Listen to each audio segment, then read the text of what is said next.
Hey everyone, and welcome back. Today we're going to be doing a deep dive into daily English practice. A comprehensive guide. Awesome. We'll be breaking down its key insights and helping you create a personalized plan to boost your English skills. You know, a lot of people, I think, find that even opening a guide can feel like a chore sometimes. Oh yeah, for sure. So we're here to make this fun. Definitely. And most importantly, useful for you. Exactly. I think one of the things that stood out to me immediately in the guide was this emphasis on a holistic approach. Right. You know, so many people get hung up on, Yeah. grammar rules and things like that. But this guide really encourages you to just weave English into your daily life. Yeah. In a way that feels natural and not so much like study. It's interesting you say that because that's one of the first things that jumped out at me as well. It's like, rather than being this very strict kind of like you must do this type of guide, it brings in the element of fun and it encourages people to make it a part of their lifestyle. Yeah, and speaking of weaving it in, the guide suggests something that seems super simple, but I think could be a game changer. Have you ever tried switching your phone and computer settings to English? I have. I actually have. And it's fascinating how effective it can be. It's all about what we call passive learning.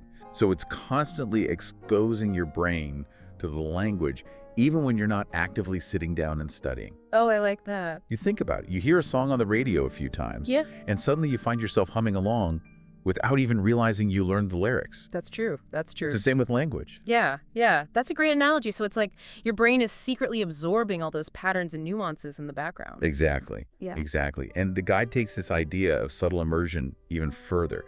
It suggests labeling everyday objects around your house with their English names. Now, I know it might sound a little bit silly, right? But it's just those little visual reminders. They can really cement those vocabulary words in your mind. I'm picturing like a sticky note on my fridge that says, "Beware, snack monster lives here." Yes. What about you? Any funny label ideas come to mind? Well, my coffee maker would definitely need a label that says lifeblood. Oh yeah, definitely. But all jokes aside, the guide's point is to make the language a tangible part of your surroundings. It's about making those constant little connections between the words and the things they represent. Exactly. I can see how that would make a huge difference. Yeah. But before we go slapping English labels on everything, the guide is really clear that we need to take a step back and set some solid goals. Absolutely. I couldn't agree more because it's like setting out on a road trip without knowing where you're going. Yeah. So what are you hoping to achieve with your English skills? Is it for work, travel, to connect with family and friends? Or maybe just for the joy of learning? Yeah. It's a great point. Knowing your why can make all the difference in terms of staying motivated. Oh, for sure. And on track, but sometimes even when we have a clear why, like I know why I want to do it, but it's hard to know where to start. Yeah. And I think that's where the guide's tips on all the different types of practice come in. Absolutely. The guide breaks it down into several key areas, starting with engaging with English media. Okay, so let's talk about that. Movies, TV shows, podcasts, audiobooks. I mean, there are so many options out there. I know.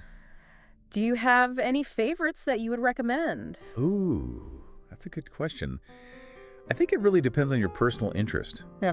If you're a fan of documentaries, for example, you could check out some of the amazing nature documentaries on platforms like Netflix or BBC. Ooh, good idea. There's so much out there. And I know a lot of people are into true crime podcasts these days. There's so many great ones to choose from. Yeah. Do you think it matters what kind of accent the speakers have? That is a great question. I think being exposed to different accents is definitely beneficial. It helps to train your ear to understand different ways of speaking English. But ultimately, the most important thing is to choose something you genuinely enjoy listening to. Whether it's British crime drama or an American comedy podcast. It shouldn't feel like homework. Exactly. And speaking of things that might feel like homework, the guide also talks about the importance of speaking practice. But for a lot of people, that can feel super intimidating. Any tips for overcoming that fear of speaking? Well, the guide suggests a technique that might sound a little unconventional at first. Have you ever considered talking to yourself in English? I know. It sounds a bit strange, but I think there's something to it. Yeah, absolutely. Yeah. It's a safe space to practice without that pressure of an audience. Yeah. You can experiment with different vocabulary, work on your pronunciation, and just get comfortable with the rhythm of the language. And you don't have to worry about making mistakes. Oops. Because your only listener is... Yeah. Although if you start answering yourself back in a different accent, that might be a sign you need to get out more. Exactly. Maybe take a break from the English practice for a little bit. But, even narrating your daily activities, like, I'm making breakfast now, or I need to find my keys. Yeah. Those little things can make a difference. It's about getting those English words out of your head and into the real world in a way. Precisely. And if you are ready to venture beyond talking to yourself, Okay. the guide also suggests finding a language partner. Okay. That sounds a little bit less daunting than, giving a presentation in English. Right. Where do you even find a language partner, and how does that actually work? Well, there's a few different ways to go about it. The guide mentions online platforms like conversationexchange.com Okay. and apps like Tandem or HelloTalk, where you can connect with people from all over the world. So, for example, if I'm learning English and I'm also fluent in Spanish, I could find someone who's learning Spanish and wants to practice English. Exactly. We could help each other out. Yeah, it's a great way to get real-life conversation practice. Yeah. And learn from each other's experiences. It's like a language learning buddy system. But what if you're not really into the whole online thing? Right. Are there offline options for finding language partners? Definitely. The guide also suggests checking out local meetups or language exchange events. Okay. You could look for language cafes, conversation clubs, or even just search for English conversation groups on websites like meetup.com. I love that idea. I think that's a chance to meet people face to face and practice your English skills in a relaxed and supportive environment. And you never know, you might even make some new friends along the way. You never know. Exactly. It opens up a whole new world of possibilities. Definitely. All right, so I think we've covered some really good ground here in terms of, setting ourselves up for success. For sure. We've got the goals. Yes. We've got the idea of immersing ourselves in the language and kind of finding those opportunities to practice speaking. I'm really excited to dig into the next section, which is all about vocabulary building. Too. But before we do that, Okay. how about we take a quick break just to let all this information sink in? Sounds good. We'll be back soon to delve into the secrets of building a powerful English vocabulary. I can't wait.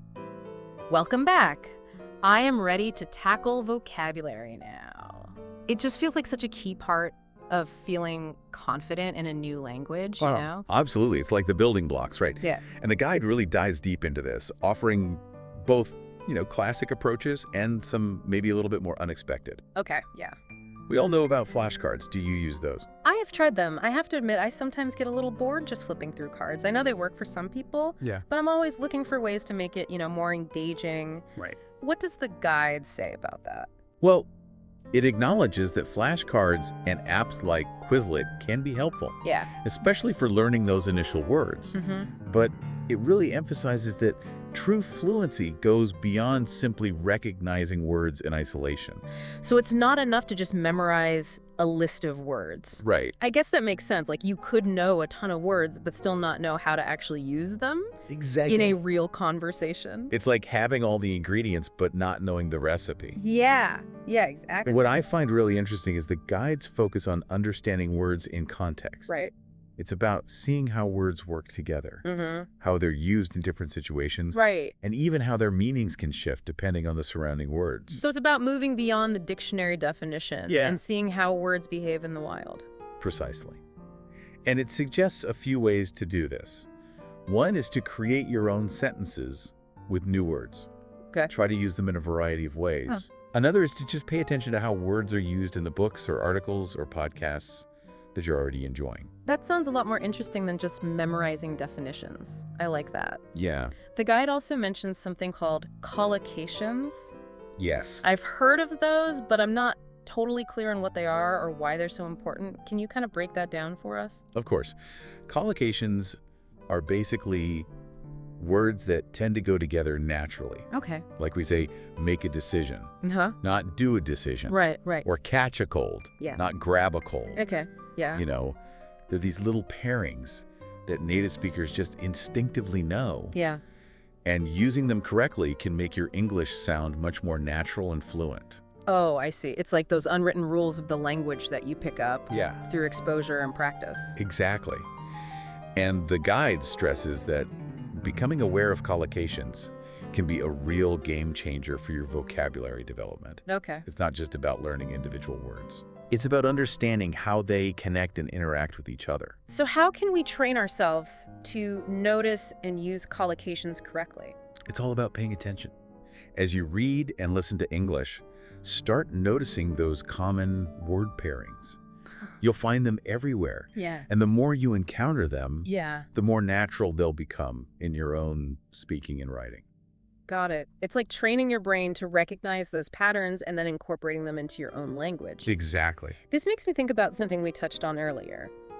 Active listening. It seems like that could be a really helpful skill for picking up on collocations too, right? Oh, you're absolutely right. Mm-hmm. Active listening is not just about understanding the words. Mm-hmm. It's about tuning into those subtle nuances Right. of how words are used together. It's about becoming a language detective. Ooh, I like that analogy.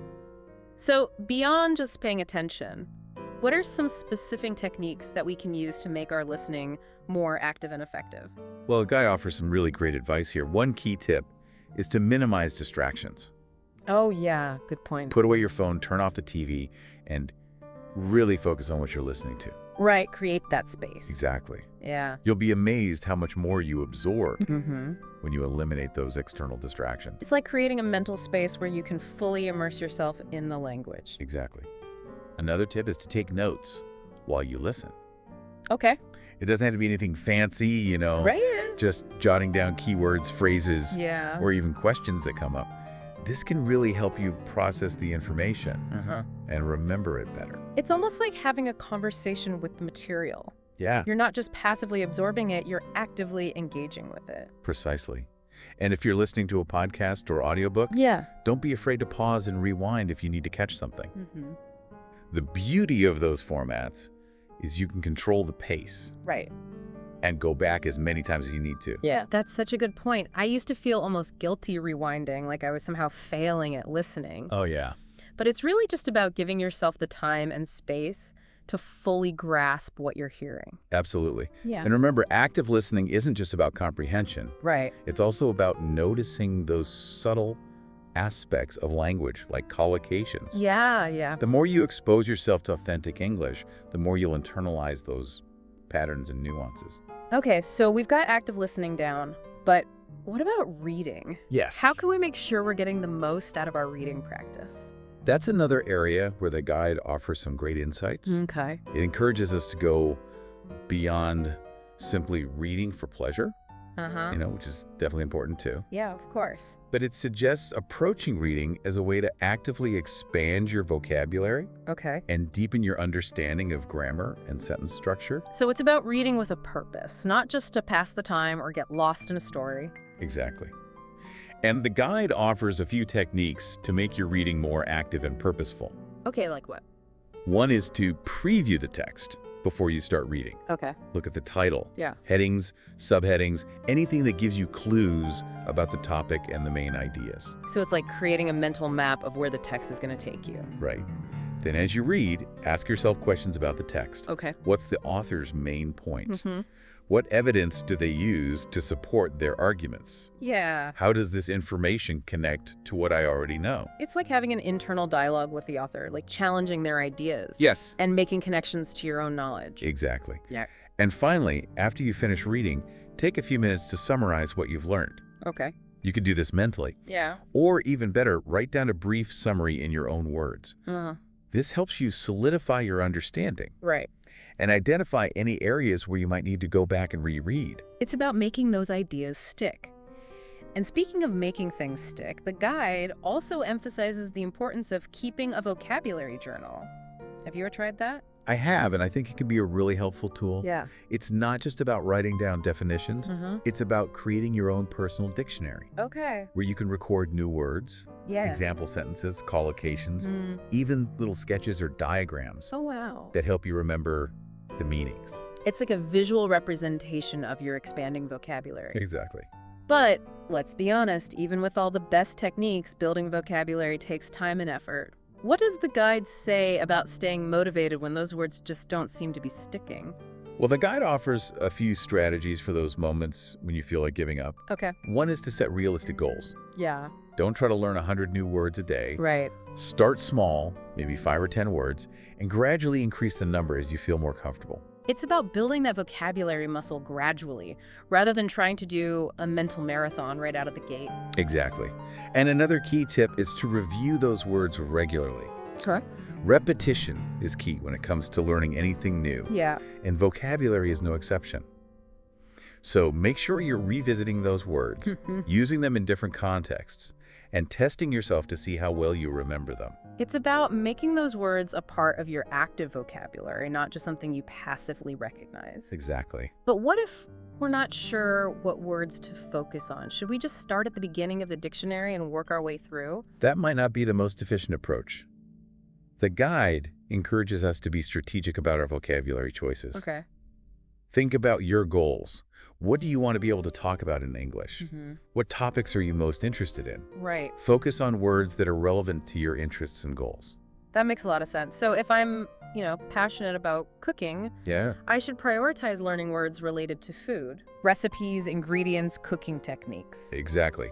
And don't be afraid to personalize your learning journey. Yeah. Choose resources that you find interesting and engaging, whether it's a cookbook, a food blog, or even a YouTube channel dedicated to your favorite cuisine. It's all about making learning fun and relevant to your life.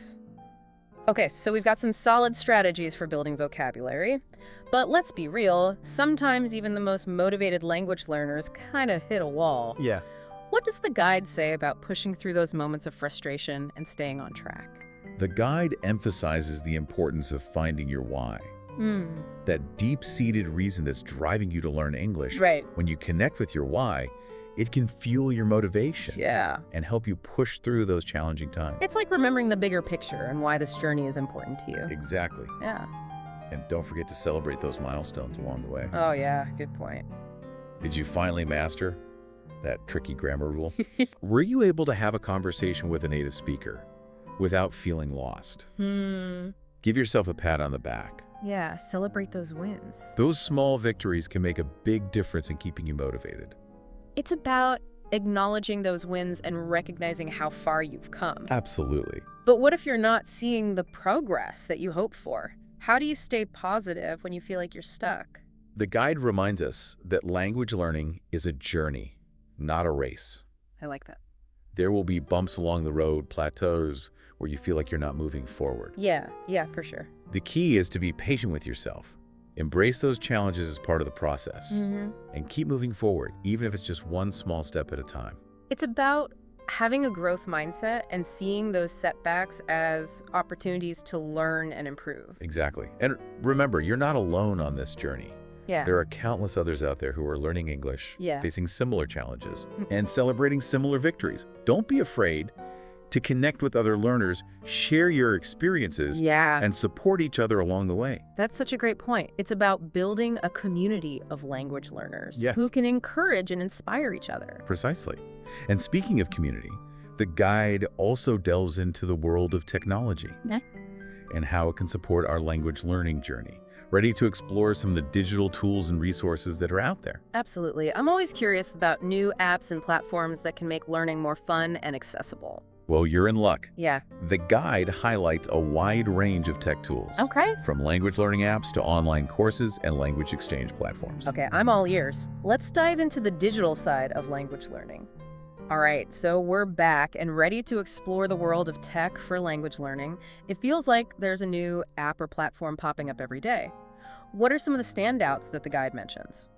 Well, it breaks them down into a few main categories, starting with language learning apps. You've probably heard of some of the big names like Duolingo, Babbel, and Rosetta Stone. Have you tried any of those?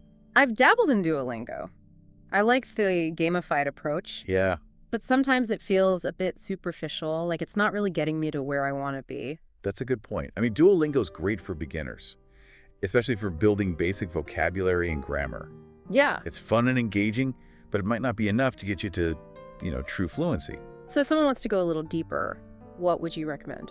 It really depends on their learning style and goals. Okay. Babbel, for example, is known for its focus on practical conversational skills. It covers a wide range of real-life topics and situations, so it's great for learners who want to be able to use English in everyday settings. So if someone's planning a trip abroad, Babbel could help them with phrases for ordering food, asking for directions, navigating those everyday travel scenarios. Exactly. Yeah. Then there's Rosetta Stone, which takes a more immersive approach. It teaches English through pictures, audio, and text, without relying on translations. Okay. It's known for being effective for building pronunciation and speaking skills. It's almost like learning a language the way children do. Yeah. Through exposure and immersion, rather than through direct translation. It's fascinating how these different apps use different methodologies to achieve similar goals. It is. It is. And that's what makes exploring these tools so interesting. It's not a one-size-fits-all situation. Right. The guide really stresses that the key is to find an app that aligns with your individual learning style and the specific skills you want to develop. It's about choosing the right tool for the job. But apps are just one piece of the tech puzzle, right? Yeah. What about online courses? Are we talking about those massive open online courses like the ones on Coursera or Udemy? Those are definitely part of the landscape. The guide highlights platforms like those which offer a huge variety of courses, from grammar and vocabulary to business English and exam preparation. Wow. They can be a great way to deepen your knowledge in a specific area. Okay. Or to work towards a particular certification. So if someone wants to improve their English for a specific career field, like healthcare or technology, they could find a specialized course that caters to their needs. Exactly. And one of the great things about online courses is the flexibility. Yeah. You can learn at your own pace, on your own schedule, from anywhere in the world. It's like having a personalized English tutor available 24/7. It is. But even with the best apps and courses, I think there's something to be said for the human element of language learning. What does the guide say about that? You're so right. And it actually dedicates a whole section to the importance of, finding your tribe, connecting with other English learners, and creating that sense of community. I love that idea. It's like forming a support system where you can share resources, practice together, and celebrate each other's wins. Where do you suggest people find their language learning tribe? Well, the guide mentions a few options, starting with online communities. Reddit, for example, has tons of subreddits dedicated to language learning, like English learning or language exchange. Cool. These online forums can be great places to ask questions, get advice, and connect with people from all over the world. It's amazing how technology can bring people together who share a common passion for language learning. It really is. It really is. And if you prefer face-to-face interaction, are there offline options too? Definitely. The guide also suggests checking out those local meetups or language exchange events. You could look for language cafes, conversation clubs, or even just search for English conversation groups on websites like meetup.com. I can imagine those meetups being a lot of fun. It's a chance to practice your English skills in a relaxed and supportive environment, and who knows, you might even make some new friends along the way. Exactly. It's about creating that social aspect to your language learning journey and making it more enjoyable and engaging. Well, we've covered a lot of ground today. We've explored the core principles of daily English practice, delved into specific techniques for improving our skills, and even ventured into the world of technology and community building. But before we wrap up, I'd love to hear your thoughts on something that I think a lot of listeners struggle with, and that's motivation. How do we keep the momentum going and make language learning a sustainable part of our lives? That's such a great question, and it's something that the guide addresses directly. One of the key takeaways is that consistency is key. It's much more effective to practice for a short time each day than to try to cram everything into one long study session once a week. So it's about finding those little pockets of time in our day where we can weave in some English practice, whether it's listening to a podcast during our commute or reading an article before bed. Exactly. And it's also about setting realistic goals and celebrating those small wins along the way. Don't get discouraged if you don't see results overnight. Language learning is a journey, and it takes time, effort, and patience. It's about focusing on progress, not perfection. Precisely. And remember, you're not alone on this journey. There are countless others out there who are learning English, facing similar challenges, and celebrating similar victories. Don't be afraid to connect with other learners, share your experiences, and support each other along the way. Absolutely. We're all in this together. Well, this has been a fantastic deep dive. I feel like we've really uncovered some amazing strategies and insights from daily English practice, a comprehensive guide that our listeners can start using right away. I agree. I think there's something in here for everyone. Definitely. And to all our listeners out there, keep practicing, stay curious, and most importantly, have fun on your language learning adventure. We'll see you next time for another deep dive. Hey everyone, welcome back to the deep dive. Today we're going to be diving into something that's really relevant to all of us, really. It's how we actually talk about self-care, but, in English. Definitely. And luckily, we've got this fantastic article that really breaks down the whole topic, gives us all the tools, the vocab, everything. And that's really what this deep dive is all about. Yeah, it's amazing how much this article covers. I mean, it really does start right from the beginning by defining self-care. Yeah. Those actions we take, the things we do on purpose to basically be well physically, mentally, and emotionally. I think what's really interesting to me is how it's not just like this niche topic anymore, It's like it's become so mainstream. You hear it in casual conversations, at work, even in, like medical settings. Absolutely. Yeah, it's everywhere. And I think this article is a kind of a recognition of that and really provides a guide for how to navigate all those different conversations, It really does. So I guess for our listeners out there, our mission today is to basically pull out all the best bits from this article. We're gonna get into the vocabulary, some of the common phrases you'll hear, even a bit of grammar to help you sound really smooth. For sure. And we'll touch on some of the cultural stuff too, because how people talk about self-care can be different depending on where you are in the world. So true. Well, the article really has this nice structure, so I think we should just kind of follow it along step by step. And it starts actually by talking about vocabulary, right? Like you got to have that solid foundation, and it breaks it down into categories, which I think is really helpful. It is, yeah. So let's jump into the first one, physical self-care. What are some of the kind of the key words that pop up here? Well, I mean, some of them are probably pretty obvious, right? Like exercise. It's that basic idea of moving your body to get stronger, feel better. The example they give is, I exercise 3 times a week to feel strong. Simple, but effective. Yeah, gets the point across. And then there's nutrition, which I think it's a good reminder that, self-care isn't just about shitting the gym. It's also what you're putting into your body, right? Good nutrition is part of my self-care plan. Right. It's all connected. Okay, and 2 more that I think are super fundamental, and honestly, sometimes we don't give them enough credit. Sleep and hydration. I mean, how many times have you heard, I need 8 hours of sleep to function well? Wow, countless. And then hydration. Yeah, staying properly hydrated throughout the day. Hydration helps me stay energized. Makes a world of difference. And last but not least, in this physical self-care category, we've got relaxation, right? Like, sometimes you just need to chill out. And the example they give, taking a bath is my favorite form of relaxation. I mean, who doesn't love a good bath? It's a classic for a reason. Okay, so we've ticked off physical self-care. Let's move on to something that's become so important, especially in recent years, which is mental and emotional self-care. What kind of vocab jumps out at you here? Well, mindfulness has definitely become a bit of a buzzword, hasn't it? But it's this idea of being present, aware of your thoughts and feelings without judgment. Mindfulness helps me reduce stress. And along similar lines, I guess you could say we have therapy, which acknowledges that sometimes we need a bit of professional help to work through things, I started therapy to process my emotions. Right. And it's becoming more and more accepted to talk about these things, which is great. For sure. What else do we have in this mental and emotional category? Well, there's meditation, which has become quite popular, and for good reason, I think. Meditation is my go-to self-care activity. It's all about finding that inner peace. Absolutely. And then something that probably affects most of us in one way or another, stress.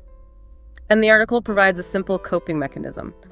I manage stress with deep breathing. Yeah, that can be surprisingly effective. And lastly, a word that I think is really powerful, gratitude. That practice of focusing on the good things in your life.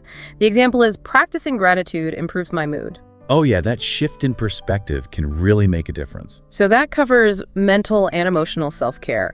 The article also talks about daily habits, just things we can incorporate into our lives to sort of generally boost our well-being. What pops up in that section? Well, they start with routine, Yeah. Which makes a lot of sense, you know? Yeah. Having a regular pattern, some structure to your day. They give the example, my morning routine includes stretching. Yeah. I think that's a great example of how a small change can make a big difference, And along similar lines, they talk about balance, which is often easier said than done, but it's about finding that sweet spot between all the different aspects of your life. I seek balance in my busy life. That's the goal, right? Exactly. What other daily habits are mentioned? Well, they talk about hobbies, doing something you enjoy just for the fun of it. Painting is a hobby that relaxes me. It's important to have those outlets. Totally. And then the all-important break. I mean, we all need those moments to step back and recharge. The example here is I take short breaks to recharge. Especially in today's always-on world. Okay. And the last category for this essential vocab section is tools and resources, the things that can help us along the way. What stands out here? Well, journaling is definitely a big one. Taking some time to write down your thoughts and feelings. I write in my journal every night. Yeah, it can be really therapeutic. For sure. And then reflecting the times we live in, they have app, as in I use a meditation app to stay calm. Yeah, there's an app for everything these days. Right. And of course, the classic books, the example they give is self-help books inspire my self-care journey.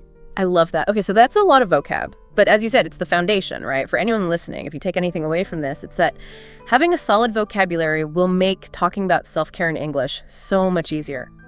Now let's move on to the next level, which is putting these words together into phrases and expressions. And the cool thing is, the article categorizes them based on what you want to do with them, which is, it's super practical. It is. So let's start with phrases for sharing your own habits. What are some good ways to kick off a conversation about the things you do for self-care? Well, a really simple one is, I make time for myself by, and then you fill in the blank. The example is, I make time for myself by reading before bed. I like that. It sounds relaxing. It is. Another good option is, one way I take care of myself is, and here they give the example, one way I take care of myself is by going for walks. Nice. And then a phrase that's really versatile, I feel better when you can adapt it to pretty much any self-care activity. I feel better when I drink enough water. Yeah, it's direct and to the point. Exactly. And then a nice, clear way to talk about your favorite self-care activities is, my favorite self-care activity is, for example, my favorite self-care activity is yoga. Simple and effective. Now, what about when we want to ask other people about their self-care routines? What are some good phrases for starting that conversation? Well, if you're in a casual setting, you can just ask, how do you take care of yourself? Yeah. It's pretty straightforward. Or if you want to be a bit more specific, you could ask, what do you do to relax? Right. That kind of focuses on the unwinding aspect of self-care. Right. And if you're looking to get some ideas from someone, a good way to do that is by asking, do you have any self-care tips? It's kind of an invitation for them to share their wisdom. I like that. And then a more targeted question, if you're curious about how they deal with something specific, would be, how do you manage stress? Good one. And then let's talk about phrases for expressing the benefits of self-care, how it actually makes us feel. Yeah, so a good starting point is, it helps me feel. Yeah. And then you can add whatever emotion or feeling you're experiencing. It helps me feel calm and focused. Yeah, those are good ones. Another useful phrase is, I notice a difference when, and the example they give is, I notice a difference when I sleep well. Makes sense. And if you want to emphasize the link to your well-being, you can say, it's good for my eyes, and then add whatever aspect of your well-being you're referring to. It's good for my mental health. Okay, and the last category for phrases is about offering suggestions to other people, if they're looking for ideas. Right, so a gentle way to offer a suggestion is to ask, have you tried? And then you mention the activity. Like, have you tried meditating? It's great. That's a nice non-pushy way to do it. Exactly. You can also say you might enjoy, for example, you might enjoy a warm bath after work. And then for a slightly more direct suggestion, you can use I recommend, followed by the activity, I recommend journaling. It's so helpful. Yeah. I think even having a few of these phrases ready to go can really make a difference in how smoothly those self-care conversations go. Okay, so we've talked about vocabulary and phrases, but there's another layer that we can't ignore: grammar. The article specifically highlights certain sentence structures and grammar rules that are particularly helpful when talking about self-care. Right.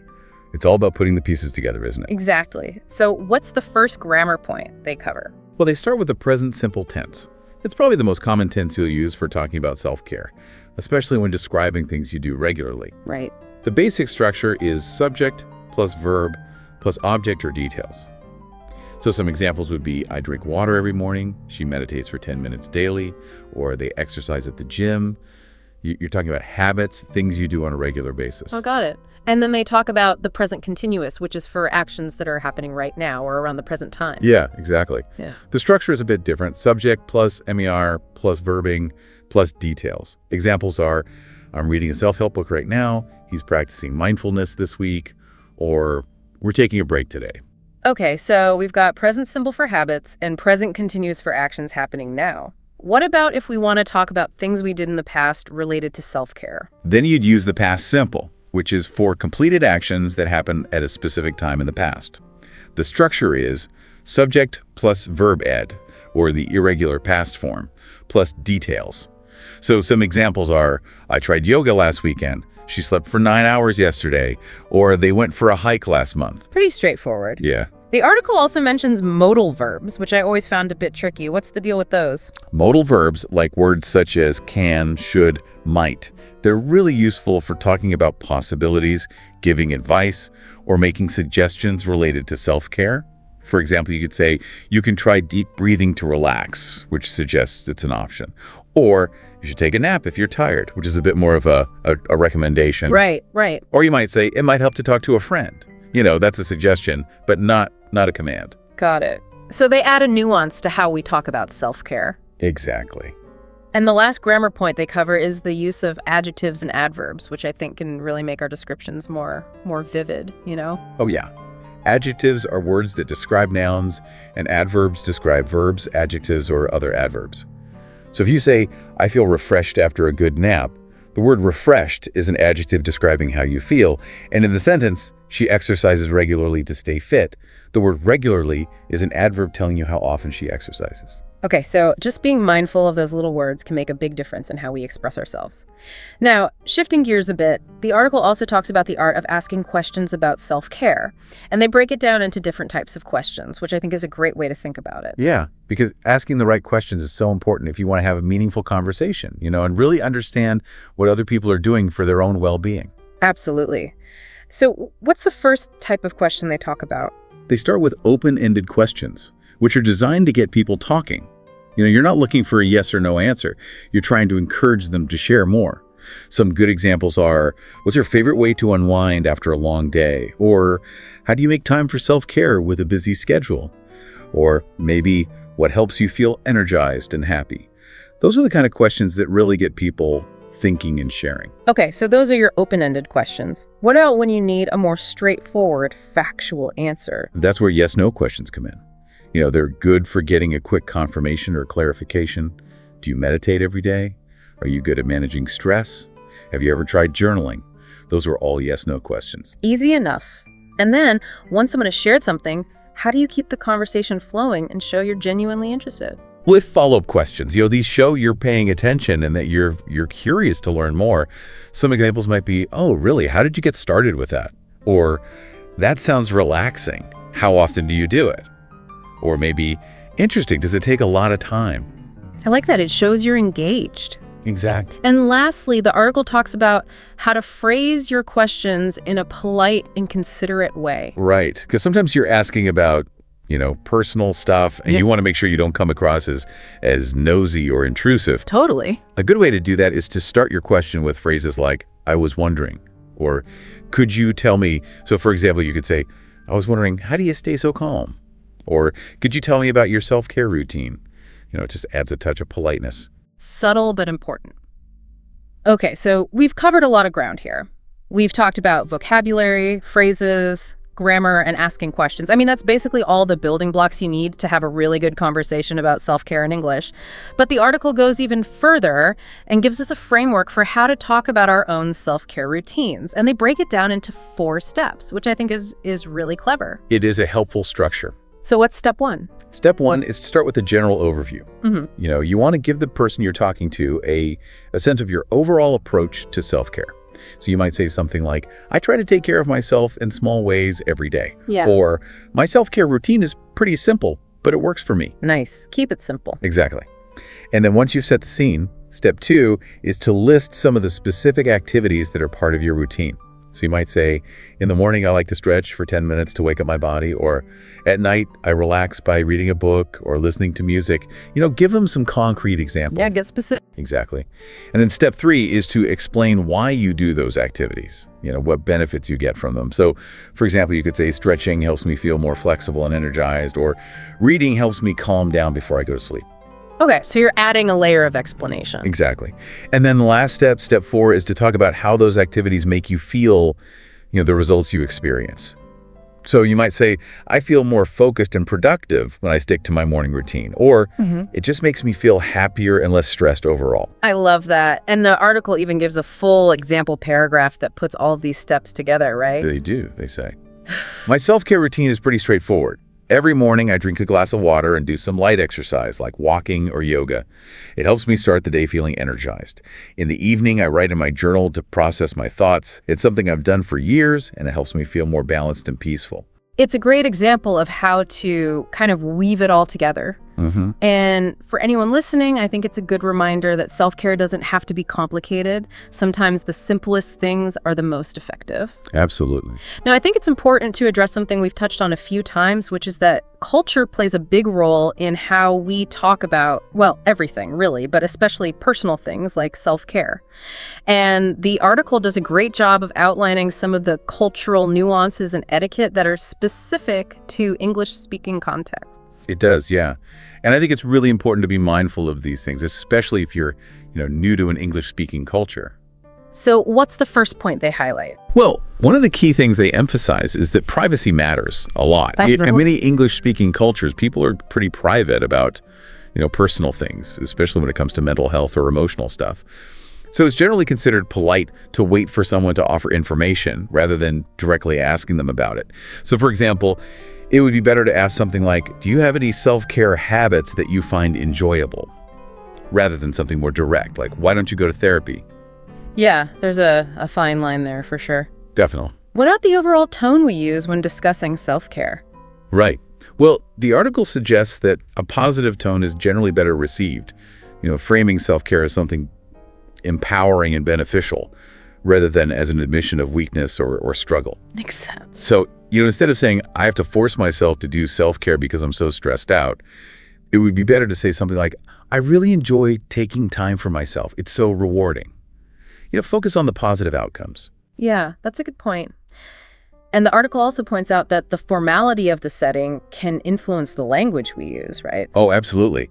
Like in a casual setting with friends or family, you can be pretty relaxed with your language.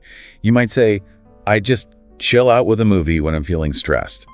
But in a more formal setting, like at work or with people you don't know well, it's better to use slightly more formal language. So you might say, I find it helpful to incorporate relaxation techniques into my schedule to manage stress. Yeah, it's about being aware of your audience. Exactly. And the article even touches on some regional differences within English-speaking countries, which I thought was really interesting. I know. I was surprised by that too. Yeah, like for example, they say that in the US, self-care is often linked to productivity. People might say things like, I need to recharge so I can perform better at work. Yeah, that sounds very American. Right. Whereas in the UK, the approach might be a bit more understated. They might just say, I like to take a few moments to have a cup of tea and unwind. A bit more low-key. Exactly. And then in Australia, they might say something like, I head to the beach to clear my head. It's a bit more laid back. Very Aussie. Okay, so the takeaway here is to be mindful of who you're talking to and try to adjust your language accordingly. And if you're ever unsure, a neutral and friendly approach is always a safe bet. Now, for those who are ready to take their English self-care conversations to the next level, the article goes into some more advanced territory, things like expressing opinions and even engaging in a bit of polite debate. Right, because once you've mastered the basics, you can start to really delve into those deeper conversations. Exactly. So what are some of the phrases they suggest for expressing your opinions about self-care? Well, some good starting points are, I think self-care is essential for everyone because, or, in my opinion, people should really prioritize. Or maybe, I firmly believe that. Those are all ways to introduce your perspective. Yeah, they clearly state your stance. Right. And then if you want to express agreement with someone, you might say something like, I completely agree with you. Self-care makes a huge difference. Or, that's a great point. I also think that. Or, absolutely, I've noticed the same thing when I... And on the flip side, if you want to disagree with someone, how do you do that politely without causing offense? Right. Well, it's important to be respectful even when you have a different opinion. So instead of just saying, I disagree, you could say something like, I see your point, but I think. Or, I'm not sure I agree because. Or, that's an interesting perspective, but I feel that. Okay, so those are some good ways to navigate those differences of opinion. Right. And the article even gives a mini debate example, right? They do, yeah. It starts with someone saying, self-care is overrated. People just need to toughen up and push through. Okay, a bit of a controversial statement. It is, but the article then gives you a suggestion for how to respond respectfully. You could say, I see where you're coming from, but I actually think self-care helps us handle tough times better in the long run. For example, even taking a short break can really boost your energy and focus. Yeah, that's a good way to counter that argument. And the article also presents some thought-provoking topics that you can use to practice forming your own opinions and engaging in more nuanced discussions about self-care. What are some of those topics? Oh, they ask things like, is self-care actually a selfish act? And do you think companies should promote self-care for their employees? And does social media help or hurt our self-care efforts? Interesting. Those are good ones to ponder. They are, yeah. Now, I think one of the most helpful parts of this article is the section where they give you some practice scenarios and dialogues. You know, it's all well and good to learn all the vocab and grammar, but it's another thing to actually use it in real-life conversations. Oh, totally. That's where it all comes together. Yeah. Exactly. So what's the first scenario they present? Well, the first one is a pretty typical scenario. A casual chat with a friend. They're talking about their week, how busy things are, and different ways to manage stress and take care of themselves. You hear phrases like, how do you take care of yourself with all this stress? And I've been trying to do some yoga in the mornings. It really helps me feel calmer. It's just a nice example of how self-care can naturally come up in everyday conversations. And the second scenario is about talking to a colleague who seems really tired and burnt out. Yeah, and the suggestion is to encourage them to take short breaks throughout the day. They use phrases like, do you have any go-to ways to recharge after work? And I've found that taking short breaks during the day can really help. Have you ever tried that? So it's a good example of how to offer support and advice in a work setting. And the third scenario takes place at a doctor's appointment. Right. The person is talking to their doctor about how they manage stress, and they use phrases like, I try to take care of myself by meditating and eating healthy foods. Do you think that's enough? And could you tell me more about how regular exercise can help with stress? So it shows you how to discuss self-care in a more formal medical setting. And the last scenario is a group discussion about, well, actually about whether self-care is just a trend. Right. You hear people expressing different opinions like, I believe self-care is more than just a trend. It's about maintaining my long-term health and well-being. And then someone else says, well, it probably depends on how each person approaches it. So it shows you how to engage in a more nuanced discussion about self-care, acknowledging different perspectives. Yeah, those scenarios are great. I encourage everyone listening to really picture yourself in those situations and think about how you would respond. Now, to wrap things up, the article gives us a really useful section on common mistakes to avoid when talking about self-care in English. I think this is so valuable because sometimes it's little things that trip us up. Oh, absolutely. We all make mistakes, and it's good to be aware of the common pitfalls. So what's the first mistake they mention? Well, one of the most common mistakes is vocabulary mix-ups. Using a word that sounds similar to the word you actually want to use, but it means something different. For example, saying, I do exercise to sleep my mind, when what you really mean is, I do exercise to calm my mind. Right, that happens all the time. It does. And the advice they give is to always double-check words that sound similar, especially if you're not 100% sure of the meaning. Good tip. What about grammar mistakes? Well, one very common mistake is using the wrong verb tense. For example, saying, I meditate every day, when it should be, I meditate every day. So it's a reminder to pay attention to those verb tenses, especially when you're talking about habits. And they also warn against overgeneralizing, right? They do, yeah. It's important to be careful about making sweeping statements that might not be true for everyone. So for example, instead of saying everyone needs to do yoga for self-care, which is obviously not true, it would be better to say something like, some people find yoga to be a really helpful part of their self-care routine. Acknowledge that it's a personal thing. Right. What you find helpful, someone else might not. Exactly. And then, as we talked about earlier, it's important to be aware of cultural differences and avoid making comments that might be considered insensitive. Right. It's all about being respectful of other people's choices and beliefs. Exactly. And the last mistake they mentioned is pronunciation. which can be a challenge for any language learner.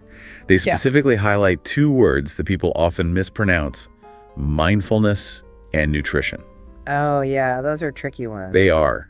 And their advice is to listen to how native English speakers pronounce those words and try to imitate them. Yeah, listening is so important.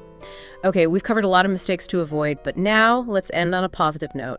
The article gives some really helpful tips for improving your fluency and confidence when talking about self-care in English. What are some of their suggestions?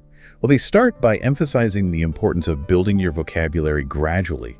Maybe aim to learn 5 to 10 new words related to self-care each week, and then try to actively use them in your conversations. Yeah, make it a habit. Exactly. And they also recommend practicing speaking as much as possible, even if it's just talking to yourself. Just get those words out of your mouth.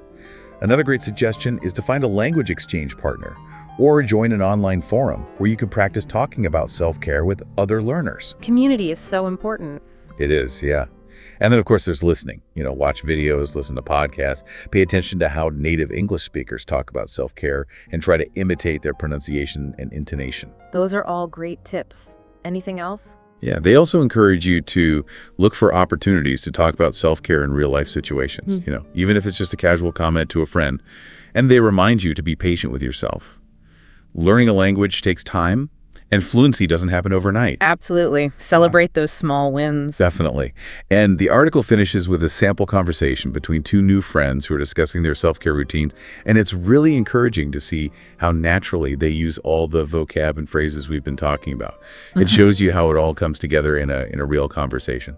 I love that they included that. It's so helpful to see it in action. Well, I think we've covered just about everything in this article. It's been such a comprehensive deep dive into the language of self-care. And I think the key takeaway is that, okay, so today we're going outside. Ooh, outside. Yeah, well, in spirit anyway. Okay, I'm with you. We're going to be exploring, spending time in nature. Something that I think we all just know is good for us. Oh, sure. Yeah. But get this, our starting point is actually this how-to guide. A how-to guide. Yeah. For English learners. Interesting. So, you might be thinking, English language guide, really? For a deep dive. Right, like where are we going with this? But here's the thing. This guide is so simple that it actually reveals these really fundamental reasons why getting outside is so beneficial. Like stripping away all the complexity, huh? Exactly. It just cuts right to the chase. I like it.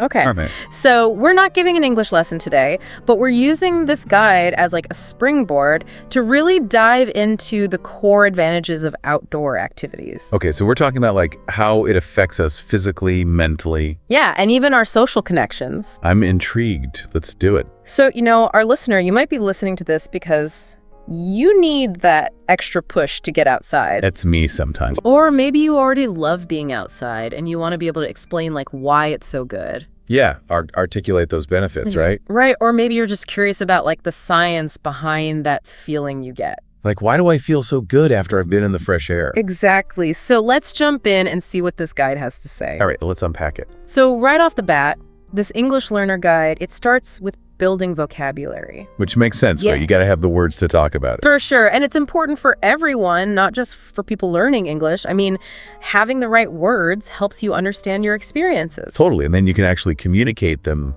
to other people. Yeah. So this guide breaks down the vocabulary into these nice, neat categories. And the first one is types of activities. All right. So what kind of activities are we talking about? Well, it lists hiking, camping, jogging, cycling, gardening, swimming, and picnicking. Okay, so pretty good range there. A good mix. Right, and even just hearing those words, I feel you can almost sense the different vibes. Totally. Yeah, hiking, I'm thinking about the physical challenge. Right, or camping, unplugging from technology. Yeah, love that. And what's interesting is how each of those activities taps into different aspects of our well-being. So it's not just a generic being outside is good. It's more nuanced than that. Right, jogging, for instance. Yeah. That's all about cardio. Definitely getting your heart rate up. But then cycling, that has that element of exploration, Yeah, you're seeing new places. And then even something like gardening, which seems pretty low-key. Yeah, much more chill. Right, but it gives you that chance to unwind and connect with nature in a really hands-on way. I like that hands-on, yeah. Then the guide moves on to benefits, and it highlights all the physical health gains, things like increased strength, better fitness levels, and that burst of energy you get. I definitely feel that. But then there's the mental health side, too. Which, let's be honest, is just as important these days. Huge. Yeah, that sense of peace, just calmness, happiness that we often find when we're outside. And then there's stress relief. Oh, my gosh. Yes, huge. One, less anxiety. Yeah, just feeling more grounded. And we can't forget the social benefits. Right, because it's not just about you being out there by yourself. Exactly. It's about building friendships, teamwork, strengthening those bonds. Like a team hike. Yes, exactly. And then finally, that feeling of being rejuvenated, like you've recharged. More lively, refreshed, like you can take on the world. Exactly. And it's interesting when you think about the bigger picture, all of those categories, they're kind of woven together. How so? Well, the specific activity that you choose, right, it's going to directly impact, the benefits you experience and even how you feel afterwards. So it's all connected. Exactly. Okay, so the guide also gives us this list of nature words. Nature words. Yeah, forest, mountain, lake, beach, sunlight, fresh air. Okay, so like the setting for the activities. Right, and having those words helps us describe, those places. So we can share our experiences more vividly. Exactly. And then, of course, it lists emotions and feelings. Yeah, so how are we feeling when we're out there? Well, relaxed, excited, refreshed, happy, the usual suspects. Those good vibes, yeah. But what I found really insightful is how the guide includes this practice tip. A practice tip, okay. Yeah, right at the beginning. And it suggests that you pair an activity with a benefit and a feeling. Interesting. Okay, so give me an example. Like hiking improves my cardiovascular health and makes me feel invigorated. Okay, I like that it's simple, but it connects everything together. Exactly. And it's a great way for you, our listener, to start being more mindful of your own outdoor experiences. Totally. Okay, when I do this, how do I actually feel? Right. So we've got this foundation of vocabulary. Now, what's next? So the next step is mastering key sentence structures. To talk about those benefits. Exactly. And, this is part of the English learning guide, but honestly, having clear sentence structures is important for everyone. Oh, for sure. It helps you communicate better no matter what language you're speaking. Right. So how does this guide break it down? Well, it starts with those basic subject, verb, object sentences. Like the building blocks. Yeah, like I enjoy swimming. Okay, simple and straightforward. Right. Then it builds on that by connecting an activity to its benefit. So like swimming is good exercise. Exactly. And then it adds in the why, the reason. Okay, so that would be I swim because it's refreshing. Exactly. Simple but powerful, and then it shows you how to combine those elements. Right, so like a more complex sentence. Right, like I love cycling because it keeps me fit, or gardening helps me feel grounded. Okay, yeah. I can see how those are more descriptive. And what's important to understand is that those basic structures, those are just the starting point. Okay, so where do we go from there? Well, once you're comfortable with them, you can start adding details and make your descriptions, more interesting. Got it. So let's add some layers. Right. And that's exactly what the guide shows us next, how to enrich our language with adjectives and adverbs. Oh, yeah, those descriptive words. So instead of just saying air makes me feel good, which is kind of bland. Right, we can say fresh air makes me feel good. Okay, much better. Or instead of I feel better after a run, we can say I usually feel much better after a brisk run. Yeah, brisk run. That paints a picture. And then combining them, you can get these really evocative descriptions like, the majestic mountains made our hike unforgettable. Oh, I love that one. Or, I happily swam in the crystal clear lake. Okay, I can picture it. And the guide also emphasizes using connecting words like because, since, or as to really state the reasons. Oh, that's interesting. So it's not just stating the fact, but explaining the why. Right, like I go camping because it helps me disconnect from technology. Oh yeah, that's a big one for me. Or, since walking is easy on my joints, I do it every day. Makes sense. Or, as nature is inherently calming, I feel more relaxed outdoors. So it's like a cause and effect relationship. Exactly, and this is so important because it gives you the tools to explain why these activities are valuable to you personally. It's more than just saying, I like to be outside. Right, you're explaining the specific reasons you know the outcomes. Yeah, like why it matters to you. Exactly. Okay, so we've got the vocabulary, the sentence structures. Now let's get into the specific benefits. All right, let's break it down by category. So first up, physical health. Okay, that's a big one. The guide gives us these helpful phrases like, it boosts my stamina, it helps me maintain a healthy weight, it strengthens my core muscles. Okay, all good stuff. And then it gives us concrete examples like, When I go for a long hike, I build cardiovascular endurance and burn a significant number of calories. So it's not just vague, it's specific. Right. And another example is cycling regularly not only improves my leg strength, but also contributes to a healthier heart. Okay, so we're connecting the activity to the actual physical results. Exactly. And if we think about you, our listener, what are your health and fitness goals? Right, like what are you trying to achieve? Because these examples show how getting outside can be a fun and effective way to exercise. It's not all about the gym. Right. It could be exploring trails, cycling, being out in the fresh air and sunshine. I much prefer that to being stuck inside. Okay, so next up, mental health, which is, crucial in our busy lives. Absolutely. We all need a little bit of peace. The guide suggests phrases like, it helps me declutter my mind. It alleviates my anxiety. It fosters a sense of tranquility. I love that last one, tranquility. Right, and the examples, they really bring it to life, like, after spending time walking in the woods, I feel a significant reduction in my stress levels. I can relate to that. Or gardening provides me with a sense of focus and accomplishment, which is incredibly calming. Yeah, there's something so grounding about being in the garden. Right, and I think a lot of us have felt that, that mental clarity after being in nature. Absolutely, and it shows, that deep connection between our mental well-being and the natural world. Right, being outdoors, it's not just a leisure activity, it's a way to manage stress, improve your mood. Yeah, like a tool for mental health. And there's actually science behind this. Studies show that being in nature lowers your cortisol levels, which is your stress hormone. Oh, wow, I didn't know that. So it's not just like a feeling, it's a real thing. Oh, okay. Fascinating. Next up, the social benefits. All right, so being outside with others. The guide gives us phrases like, it's a fantastic way to connect with others. I've met some wonderful people through outdoor clubs.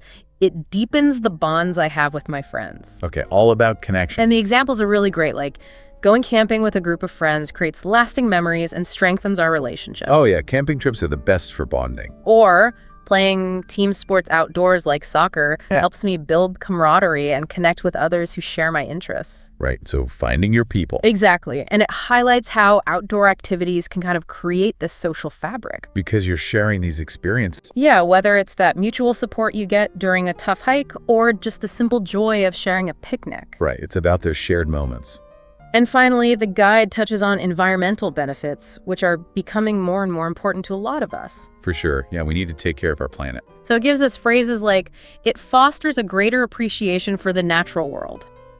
Choosing active transport options reduces my environmental impact. Being outdoors makes me more aware of conservation efforts. Okay, so connecting our actions to the environment.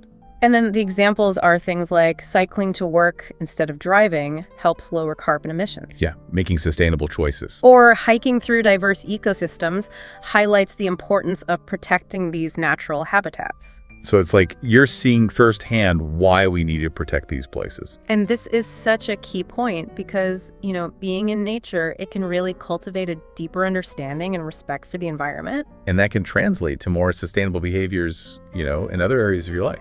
Exactly. It's like this positive feedback loop. You benefit from nature, and then that motivates you to protect it.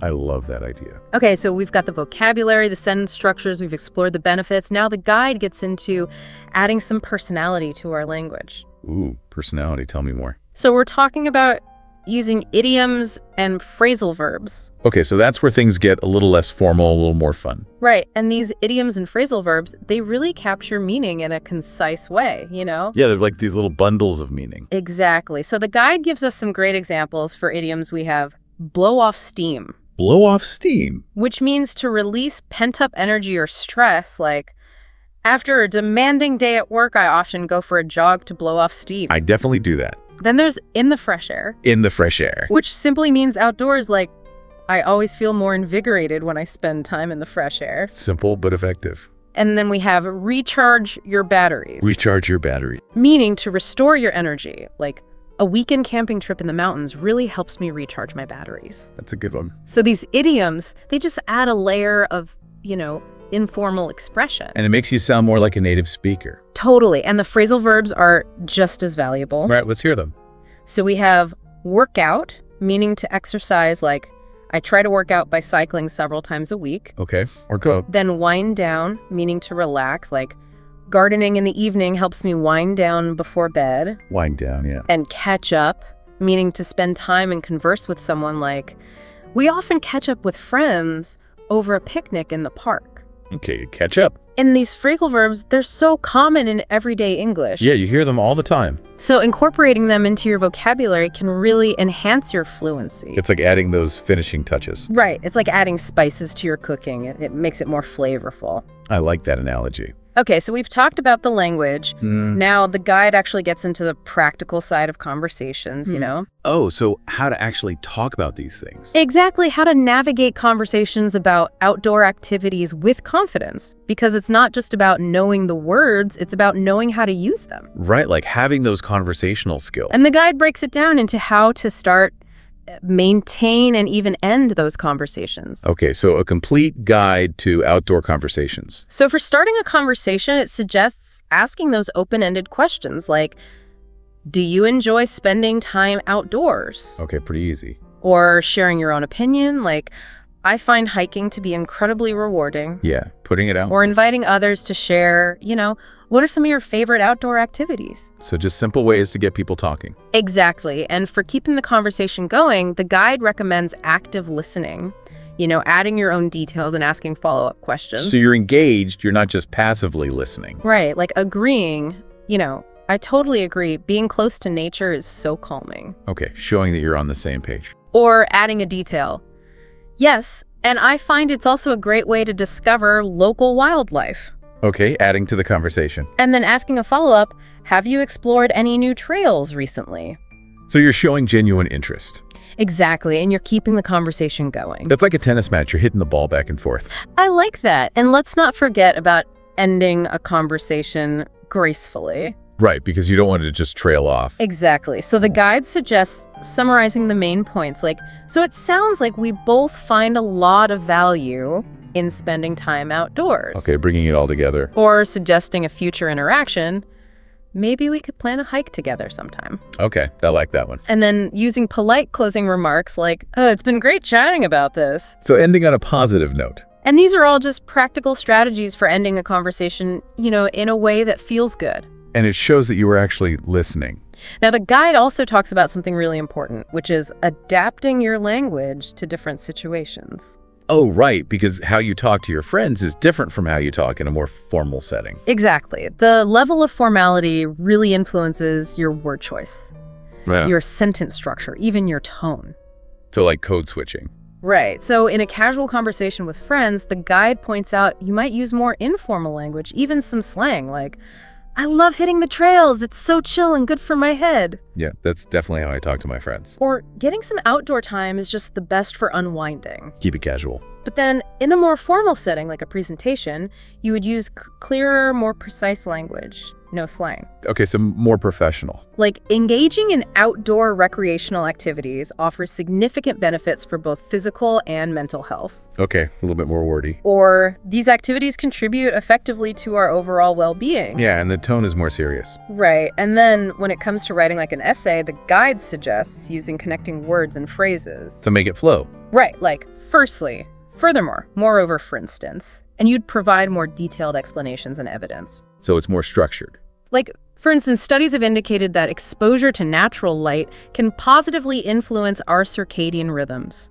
Okay, very academic. And understanding these different registers of language is so important for effective communication. It's about knowing your audience. Exactly, and tailoring your language to fit the situation. So we're chameleons. Okay, so the guide also talks about some common challenges that anyone might face, not just English learners. Oh, like what kind of challenges? Well, one common one is forgetting a word. Oh, yeah, that happens to me all the time.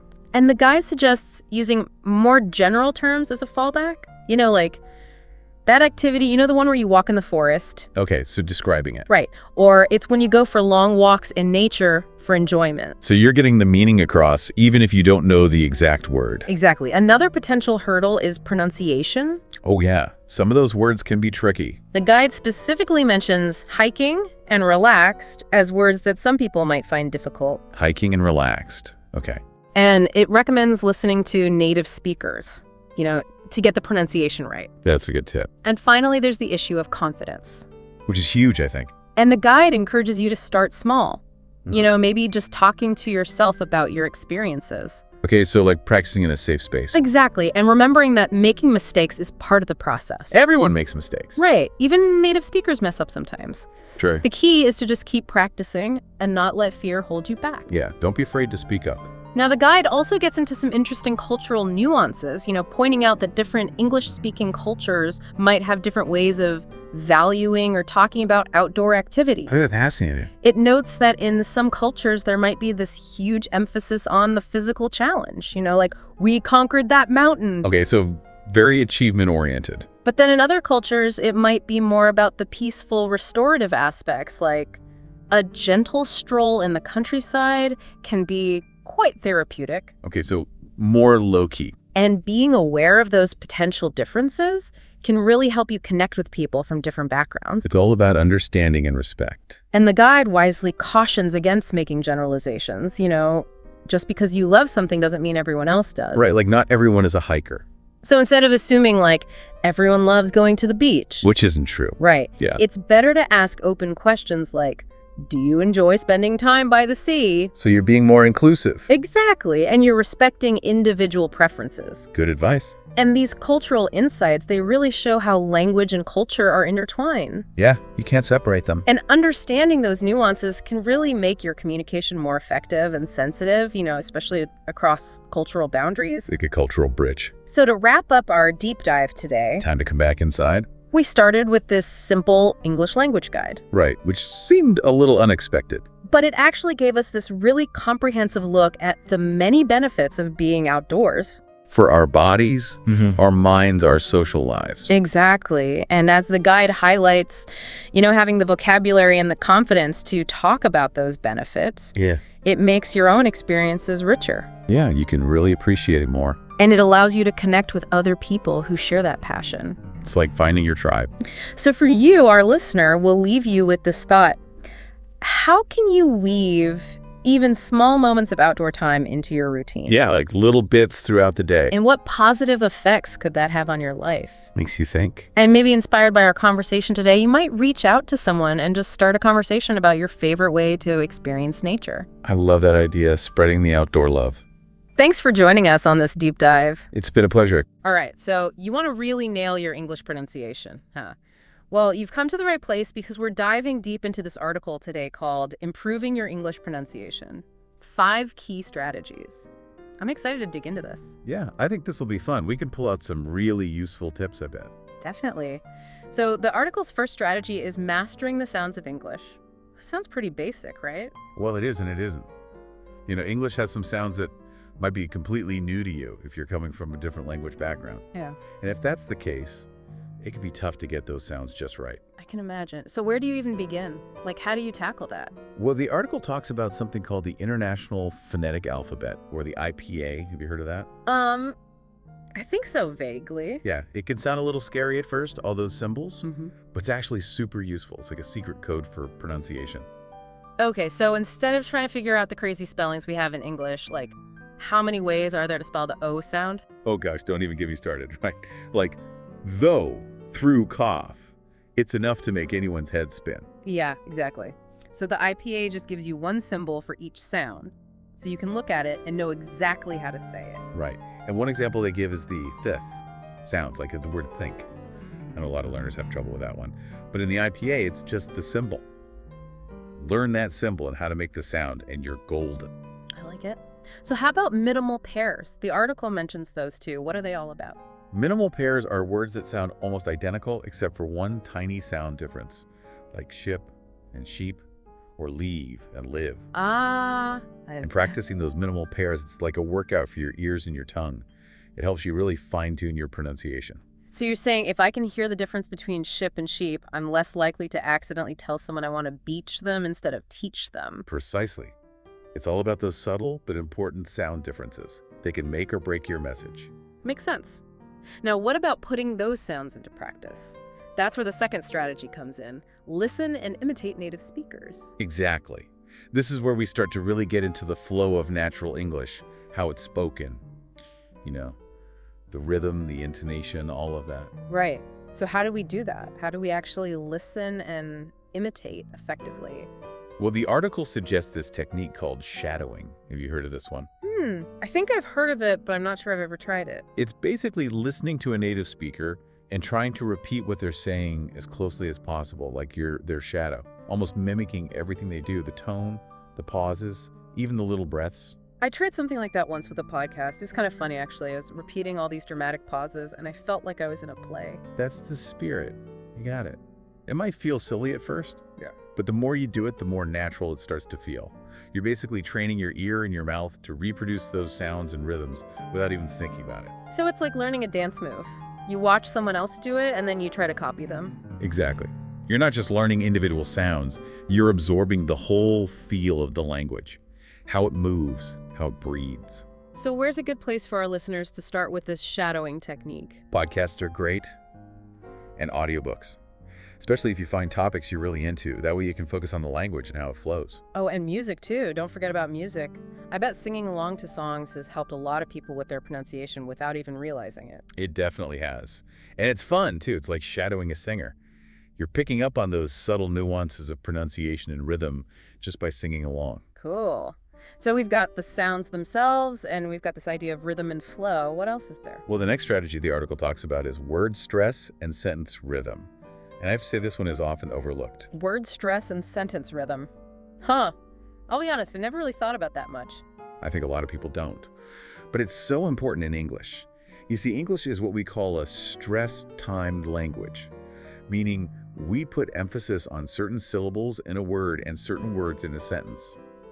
And the placement of that stress, it can totally change the meaning of what you're saying. Really? Give me an example. Okay, so think about the word record. If you stress the first syllable record, it's a noun, like a vinyl record, right? But if you stress the second syllable record, it becomes a verb, like recording a video.